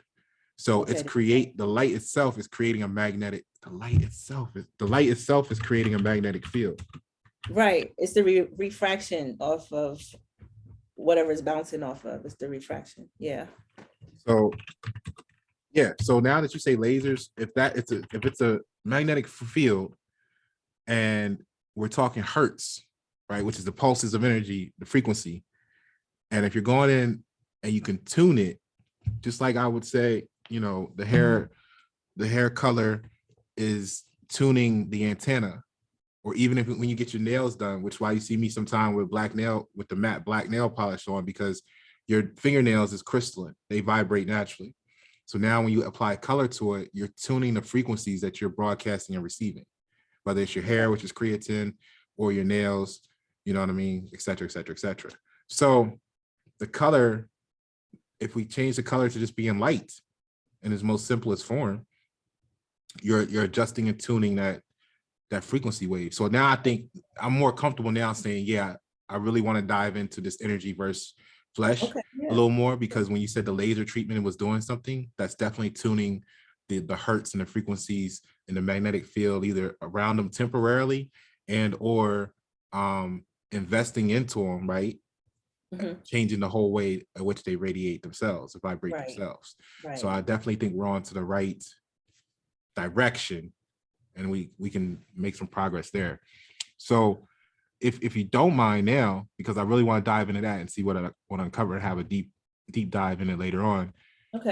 Your last topic was love. So how do you define love, first of all? Well, love for me is a nice word for absolutely nothing.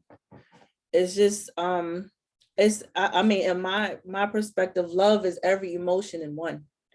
Because let me stop you real quick to finish autism properly. Okay. So with that, we can still see why I would had the download through me, right, to say that even in itself was still a bonding issue. Because now we're apparently finding out we're bonding to a certain frequency or something. So, all right, go ahead. Please continue with the love. Yeah, love. For me, because I actually had to sit down one day, or not even one day, one time, and think about love, because without being too personal, Mhm. you know, I've been in love a few times, and every time I've been in love, it's always been different. You know, there's sometimes love really hurts, and it is true when they say if you love something, you let it go, and if it comes back to you, then it's meant to be. Snip. You see what I'm saying? Yes. All right. Yeah. So, and I actually had to do that. I actually had to cut off a guy that I really was in love with, and you know, just you know, flying forward, I actually heard from him not too long ago, and I was like, what are you doing? Like, huh? Okay, what are you telling me, universe? You know, what is this? But like I was saying, love is a combination, at least to me, of every emotion, because you experience all of them in love. You know, it's not just happiness and joy, you know, even though those are separate words than love. It's not just the good things you think. Love is also the bad things. You know, love is, you know, the how upset we get with our partner when they don't do a certain thing, or you expected something else from them. I know you shouldn't expect things from people, but this is your partner. So I would feel that you should expect something from your partner if they love you. And also, love has a, you know, love is a very complicated thing. Yeah, you know, you it's almost crazy how you can love more than one person at a time. Think it's crazy? I think so. I'm sorry, I'm getting a phone call here. I have to call him back. Sometimes I think it's crazy because it's like, you know, if I didn't have this love for you, I wouldn't be going through so much at the moment, or so much stress or strain. And you know, although you know, you do a lot of things out of love, sometimes those things you're just doing it out of force, and it doesn't really pay you the way you would like for it to pay you.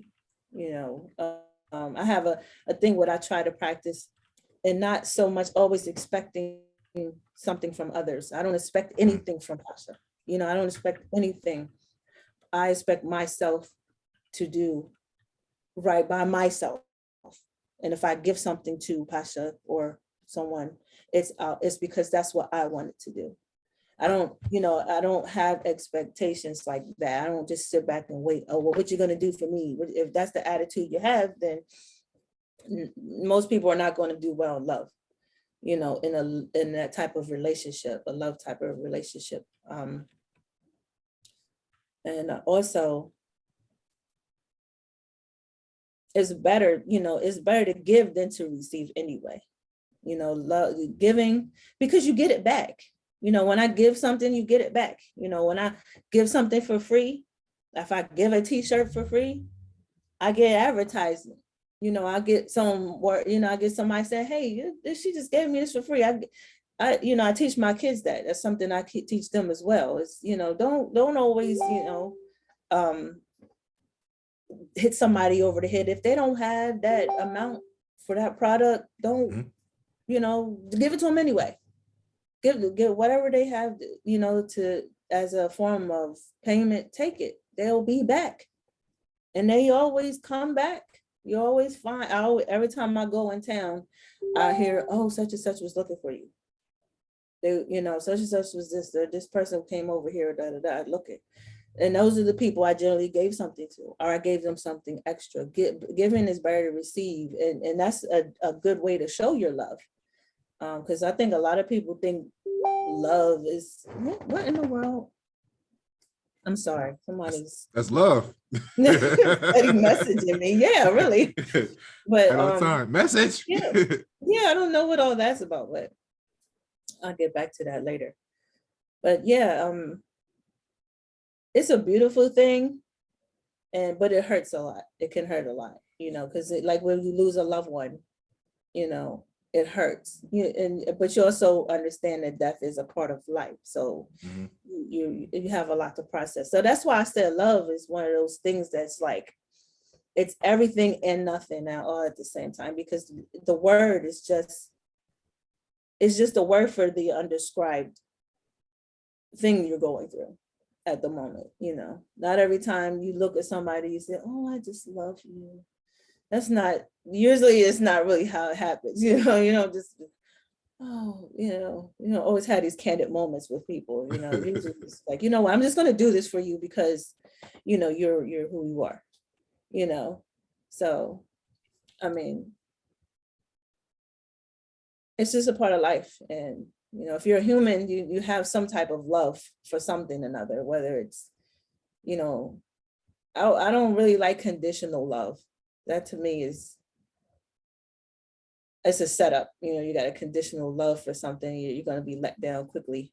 Trying to put those conditions on people, people don't like that. So love people, love generously, give generously, you definitely get it back. It's that energy you put out that you get back. You put out positive, you put out positivity, you get positivity back. You put out negativity, you're going to get that back too. So that's the expectation. Yeah. So well, no, it's not really, I wouldn't say it's expectation. I'd say it's energy. It's that you put out the right frequency, you're going to get the right frequency back. Okay. Let me clarify why I said that. Because I'm the equation guy, not the variables, right? So we put out positivity, right?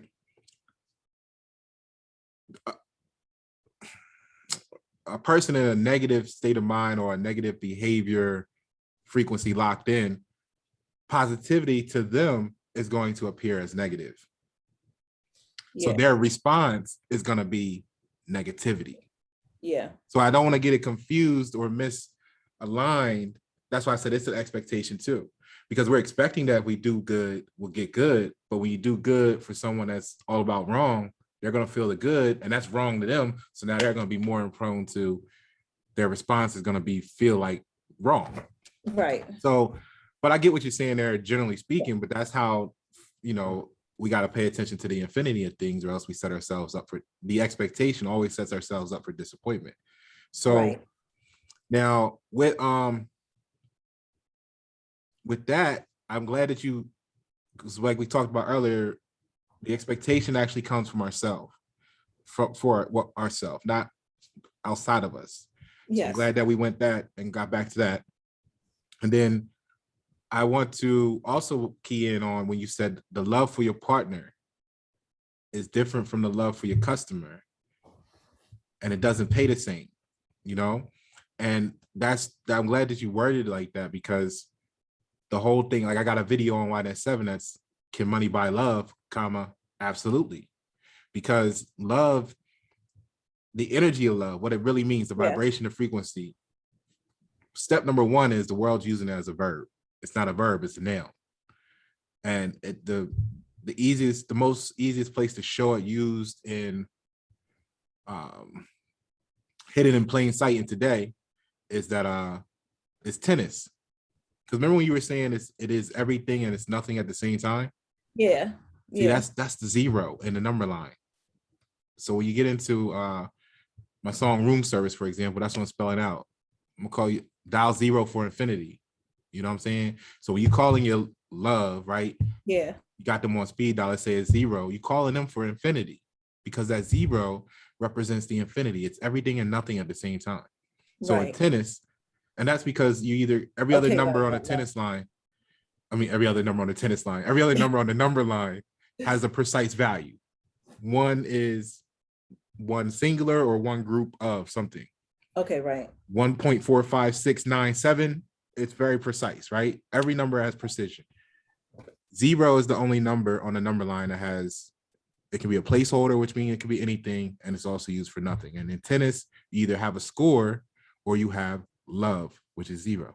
0, right. So that's where it's shown in plain sight. So, so this term here, hey, always a perfect day. So what it is that love is Proto-Germanic lubo, L-U-B-O with the 2 dots above it. That means a different grade. So yeah, you have love for your customers, because remember, you got a bond with them. You have love for your business, you have love for your community, but the love you have with the ones that you call your partners is a different grade. Right. See? you're gonna expect a different, more complete version of the infinity from them than you would your customer. Yes. Somebody else you give another title to. So that's what we're looking at. That's the noun effect of it. So when you go in the store and they get a plain t-shirt, you know, the reason why yours is love compared to that is because yours is a different grade. It's not just a plain t-shirt. It's a quality t-shirt. It's a this much more quality t-shirt. And it has this design, which gives you this feeling when you look at it, wear it, feel it, touch it, et cetera, when you bond to it. It's a different grade of t-shirt that you produce.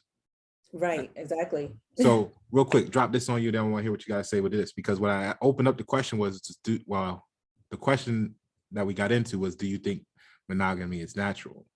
And when you get into like some Wikipedia definitions on bonding, right, they have this term called pair bond, which originated in 1940, in reference to mated pairs of birds, right? So referring to a monogamous or relatively monogamous relationship. So whilst some form of monogamy may categorize about 90% of bird species, in mammals, which they tell us that we are, right? Long-term pairing beyond the brief duration of copulation itself is rare at around 3%. So, right, it's much more natural to be multiple partnered, and then that's a direct result from our social nature.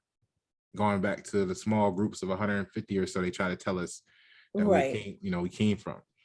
Right. So go ahead. Let me see what you guys say about that now. Well, do I think business and everything? You said, do I think monogamy is what? Is natural? Yeah. Well, first off, no, it's not natural. Okay. I mean, honestly, I don't think it's natural, but I think that women are more monogamous than men because we have a different function. We, it's not really, it's not something like women, we just cannot go around, and I'm using certain kind. We cannot go around having, sex with all these people. Certain tribes of women, yes. Because we feel like, just because we have the urge, that's just not, I'm not saying that women don't do it. I'm just saying that's not really our function. Mm-hmm. We're not made to do that. We were made to, birth. Our bodies are meant to create children, and a woman can only take care of, she cannot, she's not a father. She cannot go around, and father all these things. The only thing we can do is create, babies, and we are the nurturers. We the life, we take what they give us and make it into a life, and we carry it, and then we birth it and then nurture it. And that is our function. Male's function isn't that. So the monogamy, so them, feeling so connected to monogamy is not something that they do easily. Men don't truly have the urge to be extra monogamous. Men really have the urge to see what's out there, so to say. That's what they do. They have this, they give the seeds. They're like a bee. They go out and they pollinate, different flowers. That's what so the monogamy aspect only really comes in to our society because of our society and what the norms are in our society. I talk about Africa a lot, but there's a tribe, I know one tribe in Africa called the Wadabi people, and they're very beautiful people, but they don't have the same claim that, I would say the rest of the world, not the rest of the world, but other parts of the world have as far as monogamous relationships. They're like, okay, well, my husband is out there now, he's out there, dancing and doing the thing for some other woman. And, I'm over there cheering his ass on. Like, who does that? Like, no, I'm not cheering. It's different for us. We don't see it, but in other cultures, that's the norm. And that's acceptable for, him to have another wife, him to be with other women. And there's another tribe that's in South Sudan, I believe. Even if you're a visiting man to that community, they will give you a woman. It could be like whoever greeted this man, his wife will then go and satisfy this man who just came in. He just came into the community. Maybe he just come for, to eat or rest or whatever before he continues on. But it is her job to go and satisfy him. So that the monogamous concept is born out of, I guess, kind of necessity. Business. Control control aspect. Yeah. No, I'm not saying that, I'm willing to share my man or nothing like that. I mean, I have my own. What happened to the African tribe? What happened to the African tribe? No, go ahead. No, I'm not doing that, unless it was something that was mutual beneficial to, my home and how things, the overall benefit, which is the reason why, like, in other cultures and religious cultures, they're like, sure, you can have another wife as long as you can take care of them. As long as you can take care of another wife. Mm. And some wives, they don't want to live in the same home with the other wife. They want a separate home. So this man who wants these two women has to be able to provide for both homes and the children that he fathers. Because like I said, our duty as women are to, birth and nurture children and raise them like that. And the man isn't so much, he has a hand in that. It's not the same. Okay. Right. It's just not the same. So, just to answer your question, no, I don't think it's natural. You gave a great, thorough explanation of your perspective. I think it covers a lot of different vantage points, and then you summarized it with no, it's not natural. And that in itself is a bonding issue as well. The way you explained it is actually a bonding issue as well, because when the male enters the woman, when the man enters the woman, they deposit into the woman. So we know now, most of us know that it's not just, for lack of a better description, fluids, you know what I mean, that are being deposited. You're depositing energies, you're depositing vibes, you're depositing that actual person's like characteristics, their nature, their who they are, their spirit. Mm-hmm. Okay. Yes. So now what happens is, because you are a vessel to manifest, when the woman goes and has multiple relationships as such, you wind up with competing deposits of spirit, vibe, characteristics, all inside that woman, competing alongside of the woman's own spirit for control of the vessel, which is why some things actually some people are saying that the women they're crazy, because you got all these competing spirits and everything in them, which I think is a great share there. So I want to go over one last thing real quick, and then I want to get you out of here. I really appreciate your time. So there's this thing called under pair bonding, they call it limerent bond, and what limerent means is, limerence is the state of being infatuated or obsessed with another person, typically experienced involuntarily and categorized by a strong desire for reciprocation of one's feelings, but not primarily for a sexual relationship.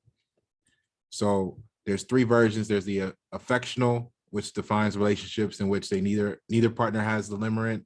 Then there's a limerent, non-limerent bond, which defines in which one partner, and then there's limerent bond. So you have that. It kind of bleeds over into the business aspect with customers, as far as the infatuation, the obsession with the product, reciprocation, all of those. You want to receive what you're worth and give the best quality you're going to give for it, et cetera, et cetera, et cetera. So in closing, give your closing remarks. Let people know where they can reach you at if they want some of your merch, or they want to just build with you further. Yeah. So as you all know, my name is Nkechi Ali. I'm the owner of NkStyles. My website address is www.nkstyles.net. You can find me on Instagram at Nkechi_boo. I probably need to change that name, but that's what I'm at right now. You can also find me on Facebook at Nkechi Custom Designs, or you can also friend me or follow me on my direct profile at Nkechi Ali. I love to make different products. I like designing t-shirts. Like if you go to my website, you're going to see a lot of different t-shirts. I also do custom designs. I do bulk orders. I also create epoxy ashtrays and, soap dishes or rolling trays and things like that. So, if you're looking for any of those types of things, or you just want to follow my page and, stay up to date with what I'm doing, definitely reach out to me, follow me, and, let's connect. I'm here. Awesome. I'm gonna put the gift from God's links in the description below. And we went over love. We covered some autism. We touched on cultural history. We got family, and we got the business.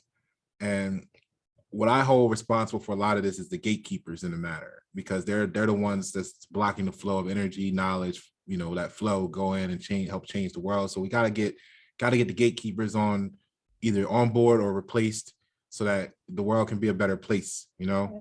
So I'm gonna be in touch with you about what I find on the autism, and Okay. maybe we can follow up with another build on that. Absolutely. I appreciate your time. Pasha Paroh, White at 7. Thank you for tuning. Keyword is tuning. Why? Because they're all bond related. All of those things: love, autism, cultural history, family, business. It's all about bonds. Nkechi, tell them bye. All right, y'all. See y'all next time. Always the perfect day.